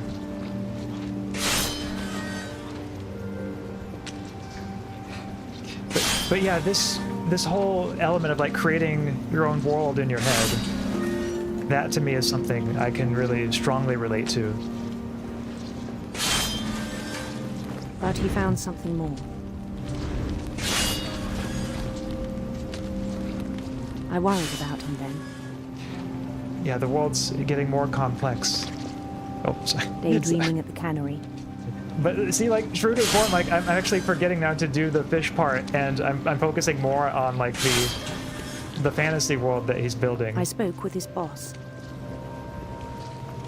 But he said Lewis had become a model employee. Methodical, tireless, focused. Like a whole new Lewis.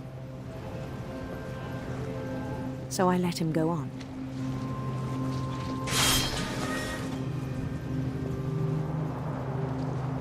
I even encouraged him. It seemed very promising at first. Man, the way the world's just getting, like, slowly bigger.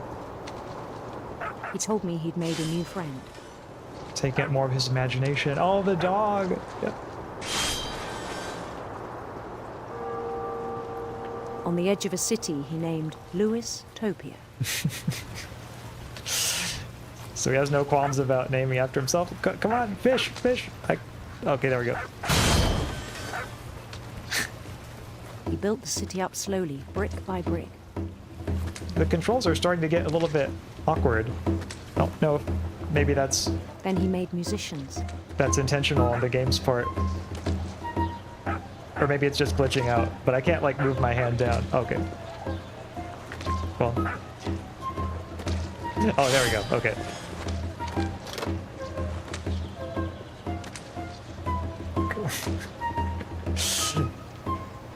Yeah, I try to, like drag my hand down some, but the mouse doesn't seem to be as responsive as it was before. I tell you what, if I go to the mouse, or not the mouse, the main menu.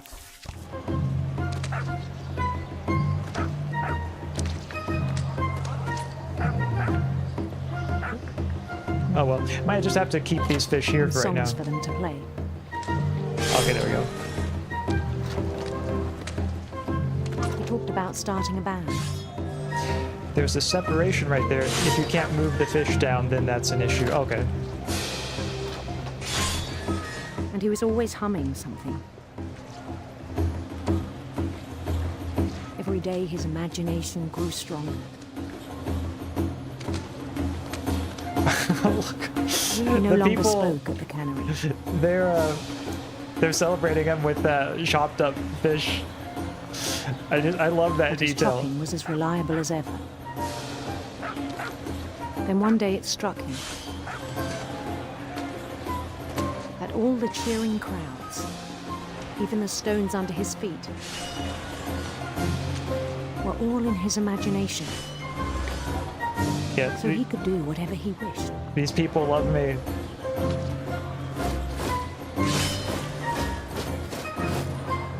He held an election for mayor. This is an awesome fantasy. And he won. Of course, who else would win? They begged him to stay, but his mind was already wandering. Ooh. It became a game for him. I'm gonna go on a journey.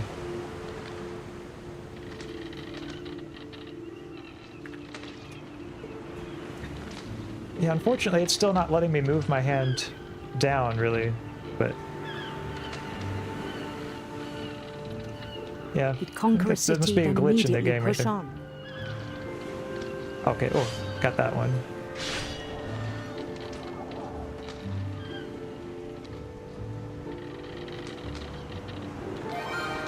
New Louisville.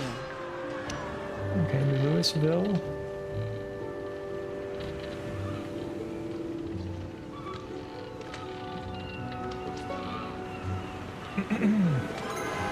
St. Louis.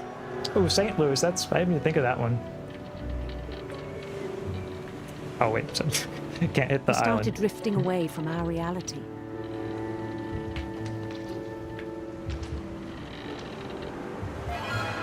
Minneapolis, until one day he forgot to go home from the cannery. Oh. Even as his mother pleaded with him, part of Louis kept sailing on.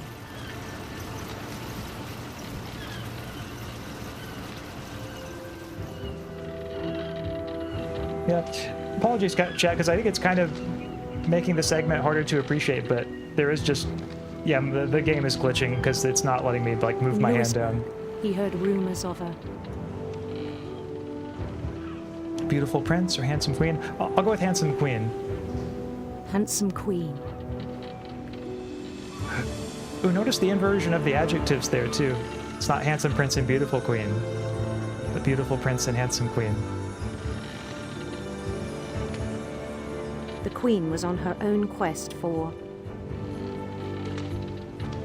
Sinister serpents, radiant rainbows. Oh, actually, I'm kind of curious about sinister serpents. Can I do this one? Yeah. sinister serpents.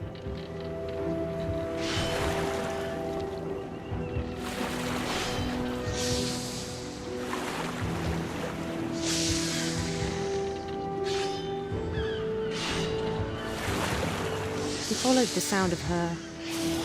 Sound of her electric sitar, silver. Okay, how about electric sitar? Electric sitar.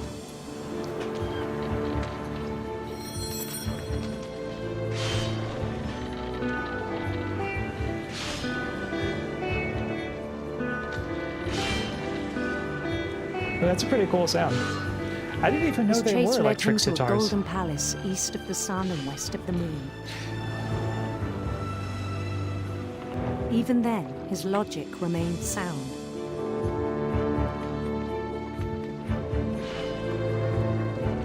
He knew the world was all in his imagination.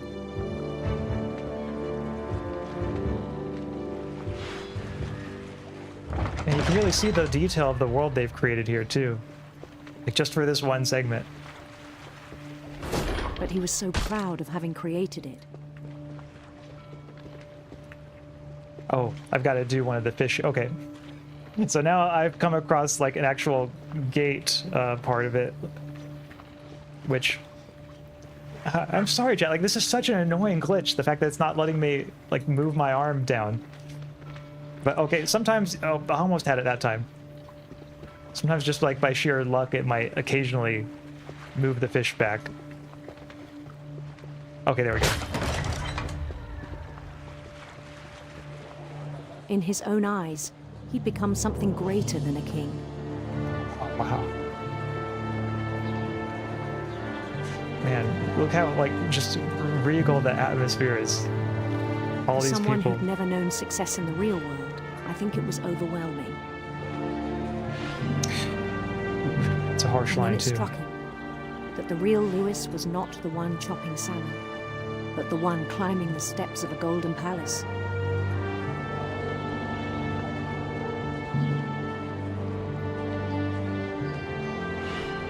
My imagination is as real as my body, he told me. It was hard to argue with him.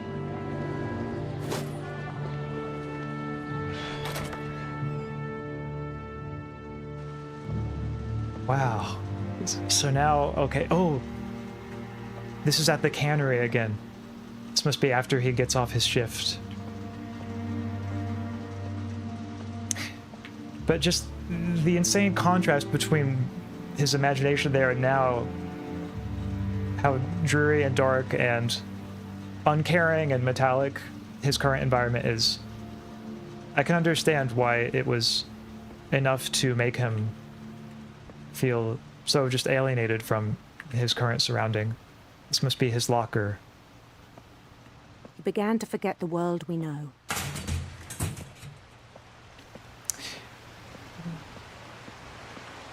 So that's where he I works. think it pained yeah. him to remember Lewis, the cannery worker.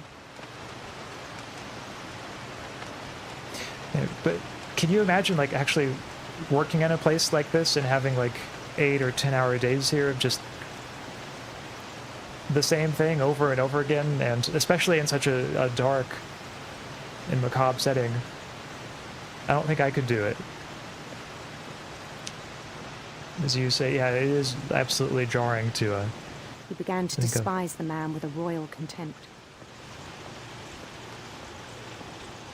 Oh, yeah, there he is.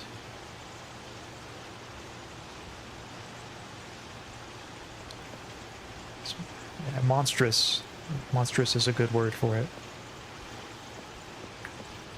I think this is probably one of the, just when I think about images in video games of someone whose spirit has been broken by their work, I think this probably is one of the most powerful that I've seen.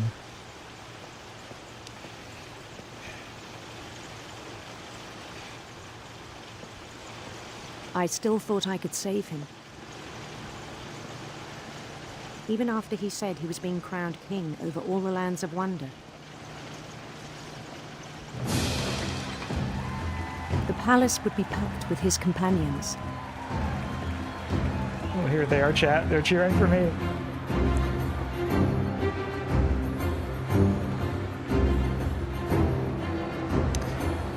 All my fans. I'm not gonna lie, it feels good to experience all this. People who are just like here to celebrate me. Who insisted on inviting me. The wise Caligo. Oh, hey, look, Chad, it's a cat.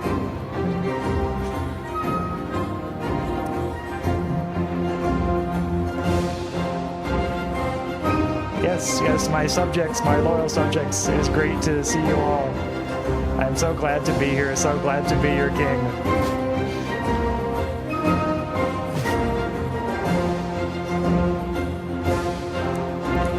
Wow, what a setup.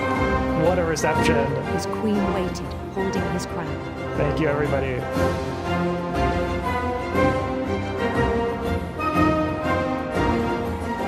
There was only one thing left to do.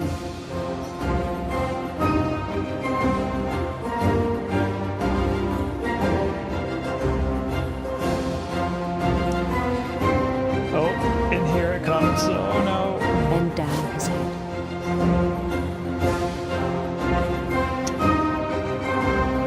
Sorry, Lewis.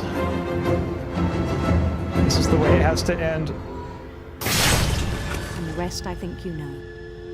Mrs. Finch, your son was a kind man who will be missed by all of us who knew him.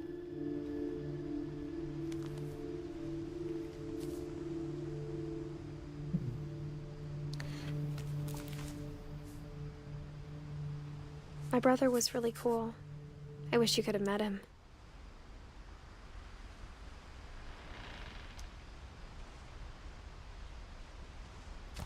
Yeah.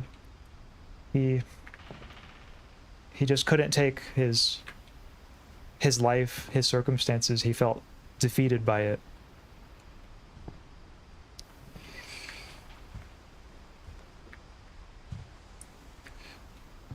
There's something very understandable about that, I think.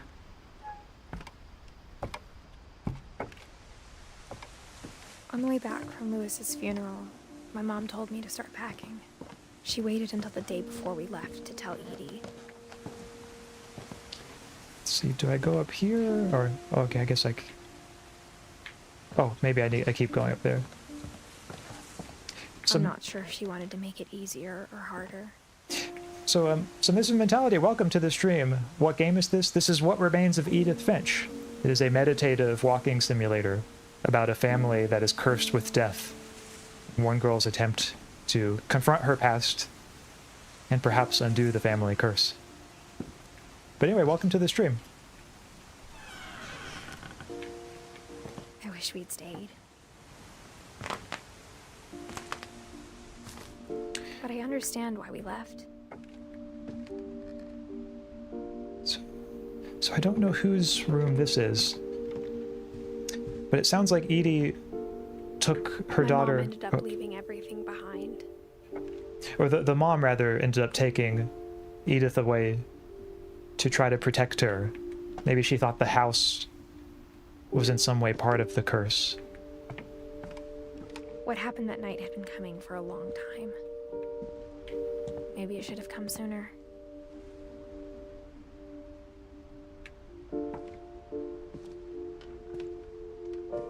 Yeah, maybe Lewis's death was the thing that motivated But her it had to to leave. end one way or another.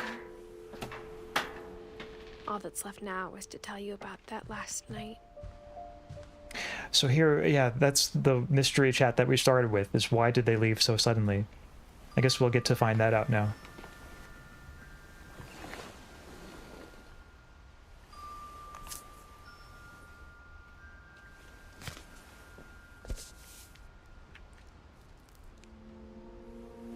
That whole last day, Edie just watched us pack and didn't say a word.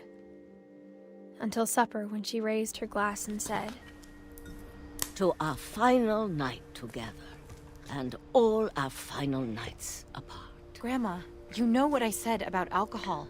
Some of your medications are Edith, very I specific. left a present for you in the hallway. Why don't you go open it? The grown-ups have to argue now. I'm sorry, you're right. We're all leaving tomorrow. Let's just enjoy our I'm last... not leaving. Edith, you're excused.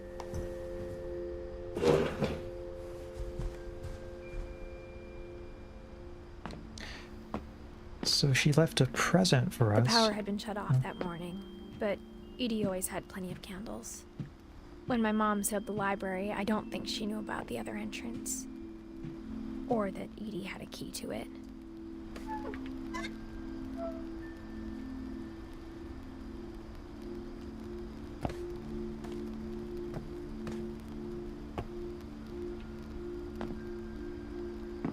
That thing you're afraid of isn't going to end when you leave the house. Oh, they're debating whether the family curse will end if they leave the house. Edith has a right to know these stories. My children are dead because of your stories. I think it's best if Edith and I leave tonight.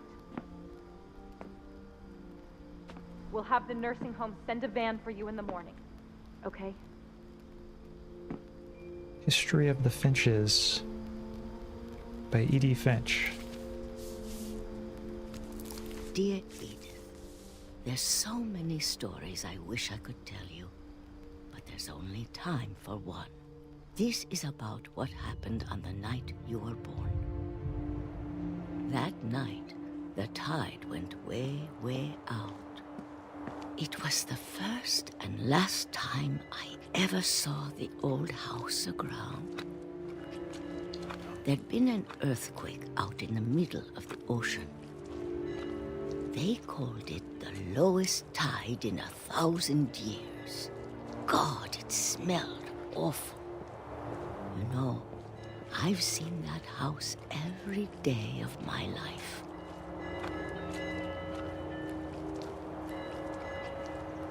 But I never thought I'd go back to it. When the fog rolled in, I lost my way. So now we have to find our way to the house.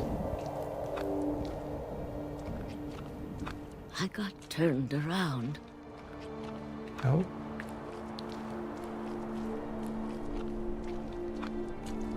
Yeah, maybe the original house will have some answers to the mysteries. For a while, I wondered.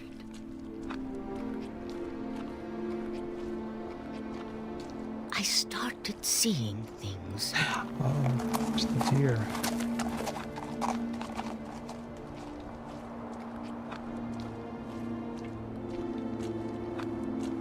Things I'd forgotten had ever existed.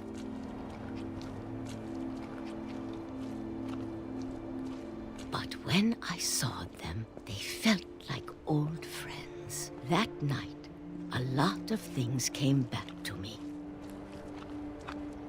Or maybe I came back to them. So I think maybe I'm starting to see, chat. Perhaps the grandmother is going to discover in the old house how to lift the family curse. At least that's my best guess. Things I can't explain. For what happened. But that I need you to try and... Edith, what are you doing in here? It's mine. Edith! Mom, you're gonna rip it! Let go! I kicked and screamed, but Mom dragged me to the car. I never saw Great-Grandma Edie again. Ooh, that's sad. Goodbye, Grandma. The next morning, the band came to pick her up, but she was already gone. After that, we moved around a lot.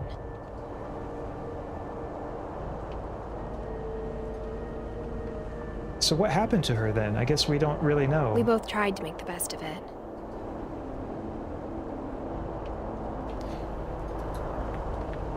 Oh, I can control my arm here. A few years went by.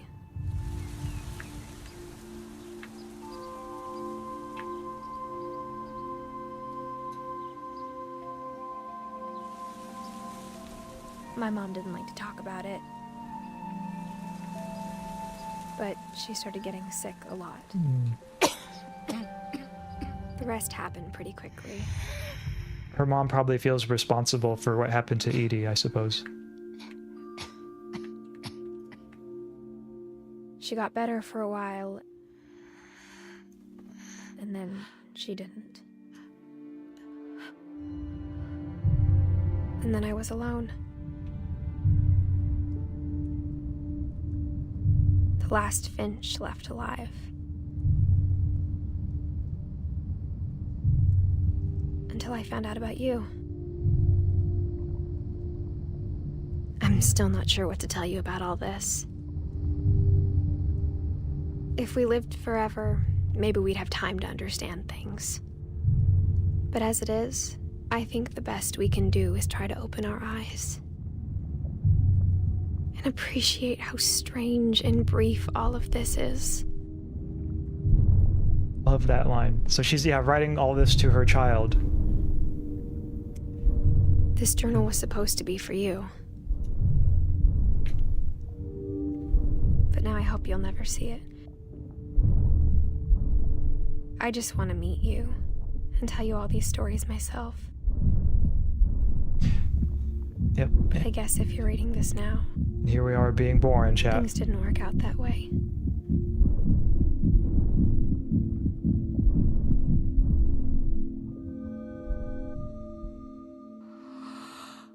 This is where your story begins. I'm sorry I won't be there to see it. It's a lot to ask, but I don't want you to be sad that I'm gone. I want you to be amazed that any of us ever had a chance to be here at all. Good luck.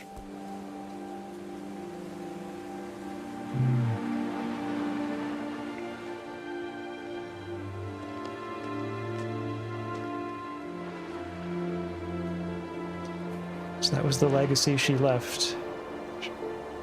She was able to tell her future child, at least, of the story of her family.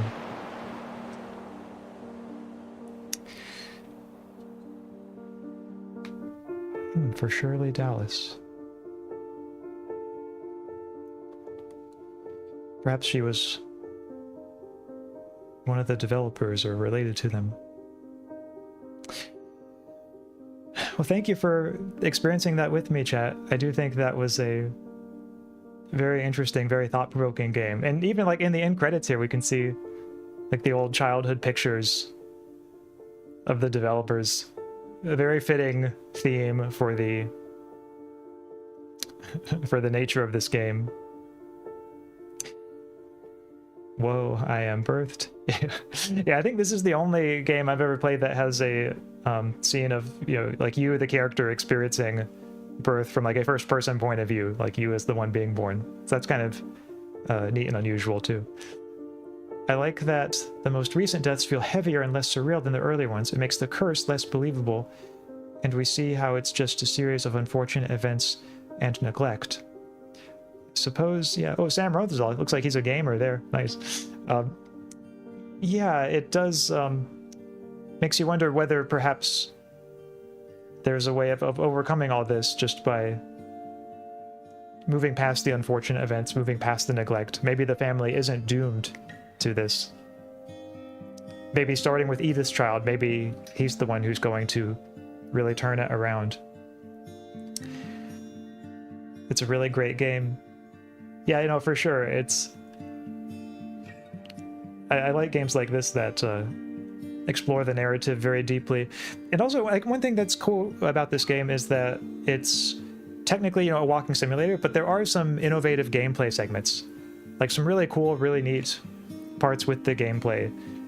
Like in the fish factory, the cannery part, or the part where you're playing as like the different animals and keep changing into different ones.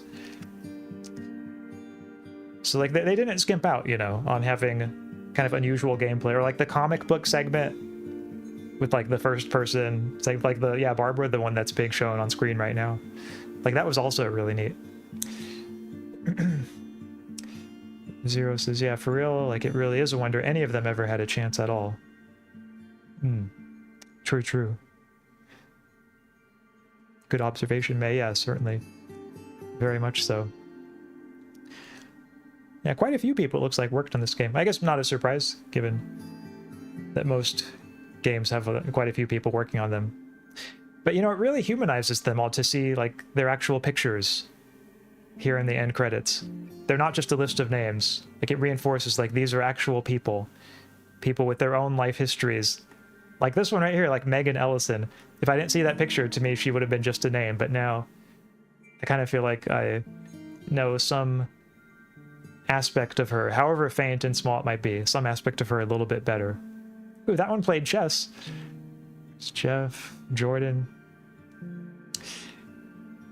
Yeah, these are great, these early childhood pictures of all these kids.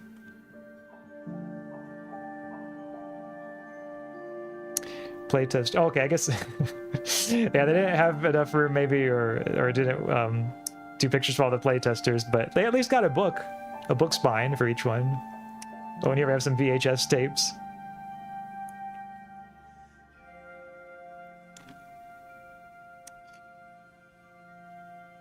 Yeah, kudos to the devs for really going all out on this end credit sequence. Oh, there's the more recent picture of the developers. The end.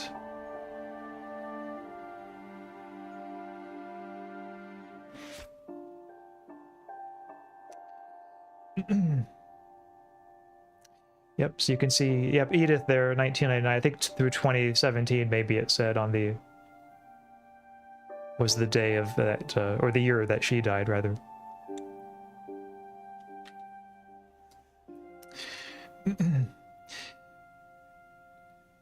It's also nice to see a game that just has a sort of self-contained experience like that, you know?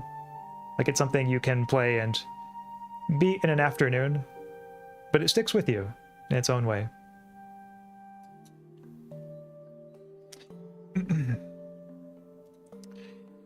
So I hope you enjoyed that, chat. I know I enjoyed that game quite a bit. It makes me wonder if there were any other questions about it that I had. Like, I know one thing I sometimes wonder when I think about this game, or really just stories like this, is, like, would you rather know, chat? And answer me this, because, like, I really am curious. Would you rather know that you're going to die?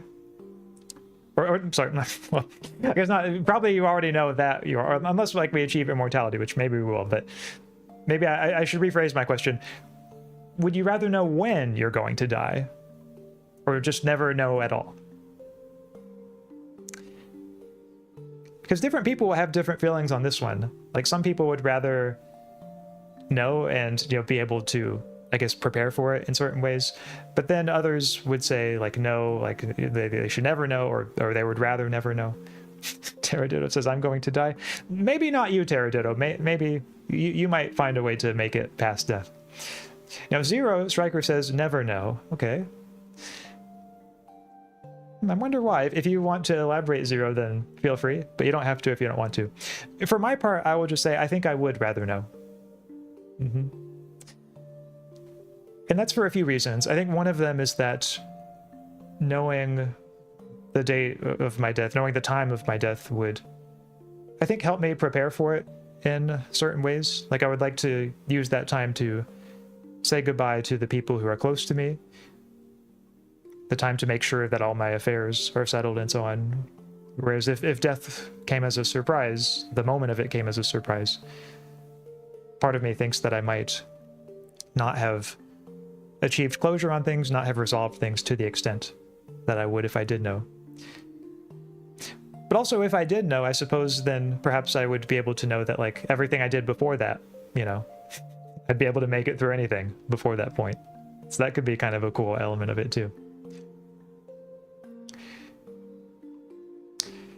Terraditto says, I don't really lose much with knowing, I think.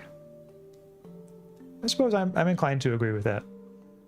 Yeah, it doesn't seem to me that I would lose. I mean, I suppose there would be like a certain anxiety maybe, and I wouldn't be maybe able to be quite as happy in the final few days or the time, you know, leading up to my death.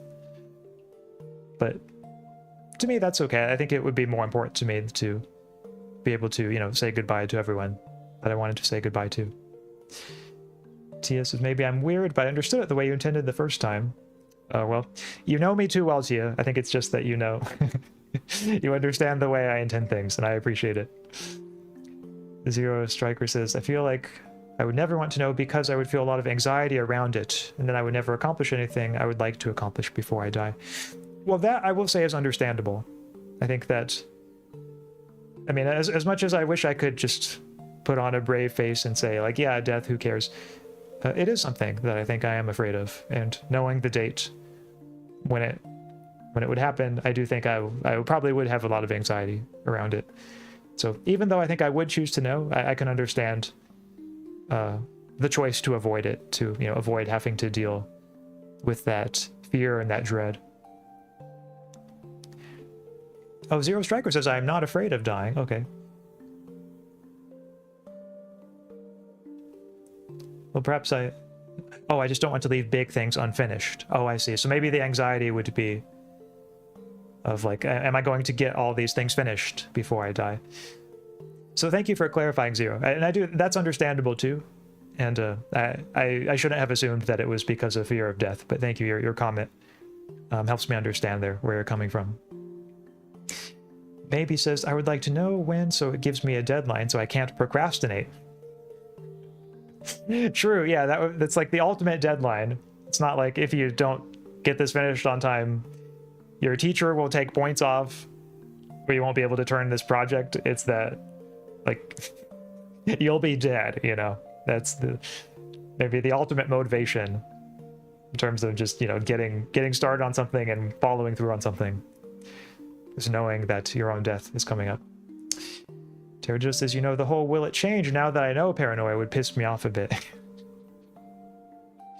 Oh yeah, if it changes because you know of it, then yeah, I guess it wouldn't be much use to know whatever the date initially was. I feel like if I didn't know, it might help me continue to live my life according to my principles, but I don't have a settled view. Also a very fair, you know, position to take. With questions like these, one doesn't need to have a settled view.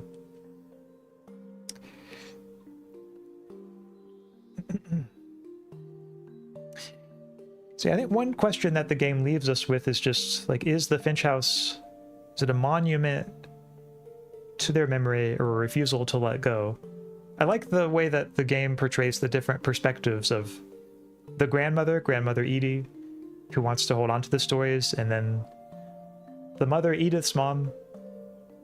I'm forgetting her name now. Maybe it's Molly, perhaps. Molly maybe was her name. Or maybe not. Maybe Molly was the other girl who died after eating a bunch of things. I'm already blanking on the names. But anyway, the game does, you know, portray those different perspectives on trying to protect, you know, Edith by not telling her the stories versus transferring on, you know, the family's legacy. So I don't know if I'll ever be able to answer all the questions that this game leaves us with. And like one of them is just like, what is this game ultimately saying about being alive? Dawn. Oh, okay, Dawn. That's her name. Dawn. Thank you, maybe. Yeah, like if somebody asked me, like, what is the overall, like, what, if anything, is the overall message of this game? What is it saying about being alive? I'm not sure I would know in particular. I mean, I think the best answer I could give to that question is to point to the monologue that Edith has near the end when her child is being born. And she says something along the lines of, like, the most we can do is to appreciate, like, how brief and strange everything is in this life. I think perhaps that's the message, or at least one message that this game leaves us with. True, we never got to learn about Dawn. Yeah, it seems like the game didn't really explore her character quite as much. We mostly see her in kind of flashbacks from Edith's point of view. But we do know that she got sick, and then after, you know, leaving her house and the grandmother disappearing. But beyond that, I suppose we don't learn too much about her character.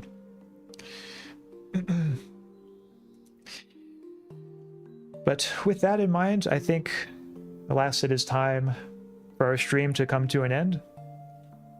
Because all good things come to an end. Just like the lives of the Finches in the game we just played, just like the game itself.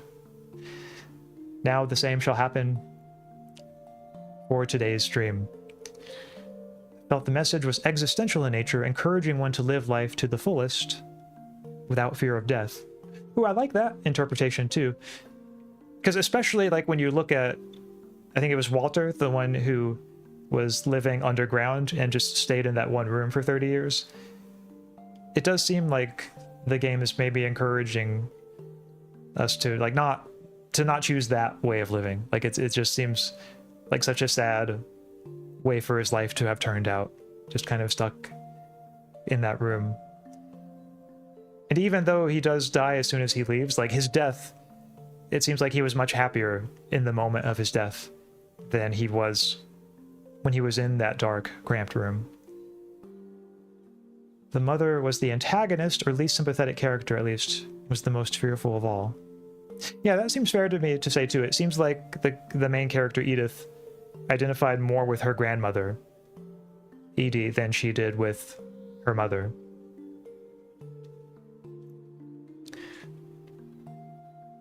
And like by going back to kind of experience all the stories in the house, it almost seems like she is sort of fulfilling the grandmother's wishes, the wishes that she knows the family's history.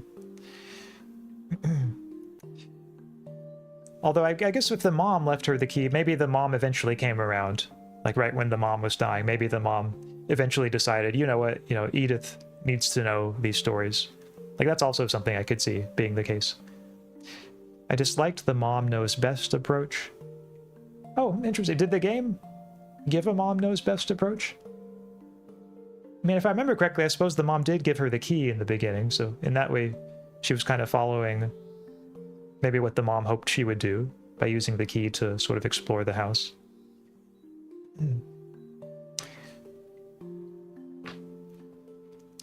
But anyway, what was I saying? Oh, yeah. So anyway, I think for right now I shall head out. But again, thanks for being with me for this stream chat. I really enjoyed reading your comments, as always.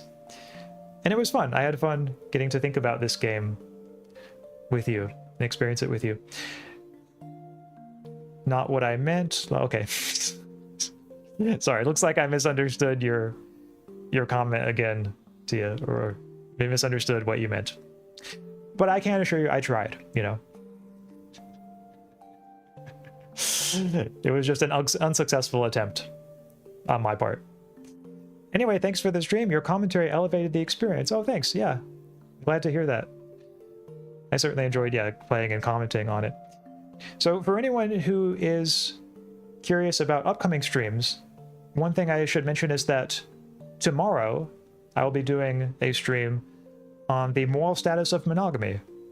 So it'll be kind of like a philosophy lecture and discussion style stream, as that is one of the topics that I study in applied ethics. And so if you think that you'd be interested by that stream, please do feel free to tune in tomorrow, so that will be here at the same time. And that will be my last stream this week. So still haven't decided schedule for next week, but tomorrow we'll be streaming again, same time as today. Maybe says, I saw it more as overly course-correcting. Dawn had witnessed most of the family deaths and didn't want her last surviving child to carry the same burden. Yeah, it does seem like the way the mom is portrayed, like her main motivation is like protecting Edith from the burdens of their family's past. kind of like whether we agree with her actions or not, that does seem to be, at least arguably, one thing that she's kind of driven by. Always fun to experience the game and others' view on it. Yeah, no, it is that kind of game, like seeing how someone experiences it is always interesting. And I found your thoughts interesting too, Teraditto and Maybe and everyone else, and Tia and all the others. Thanks for the stream. I'm glad I finally caught it live. Oh yeah, of course. Glad you were able to catch it live too, Maybe. All right, everyone. So I will see you all tomorrow. In the meantime, take care and be well. Bye, everyone.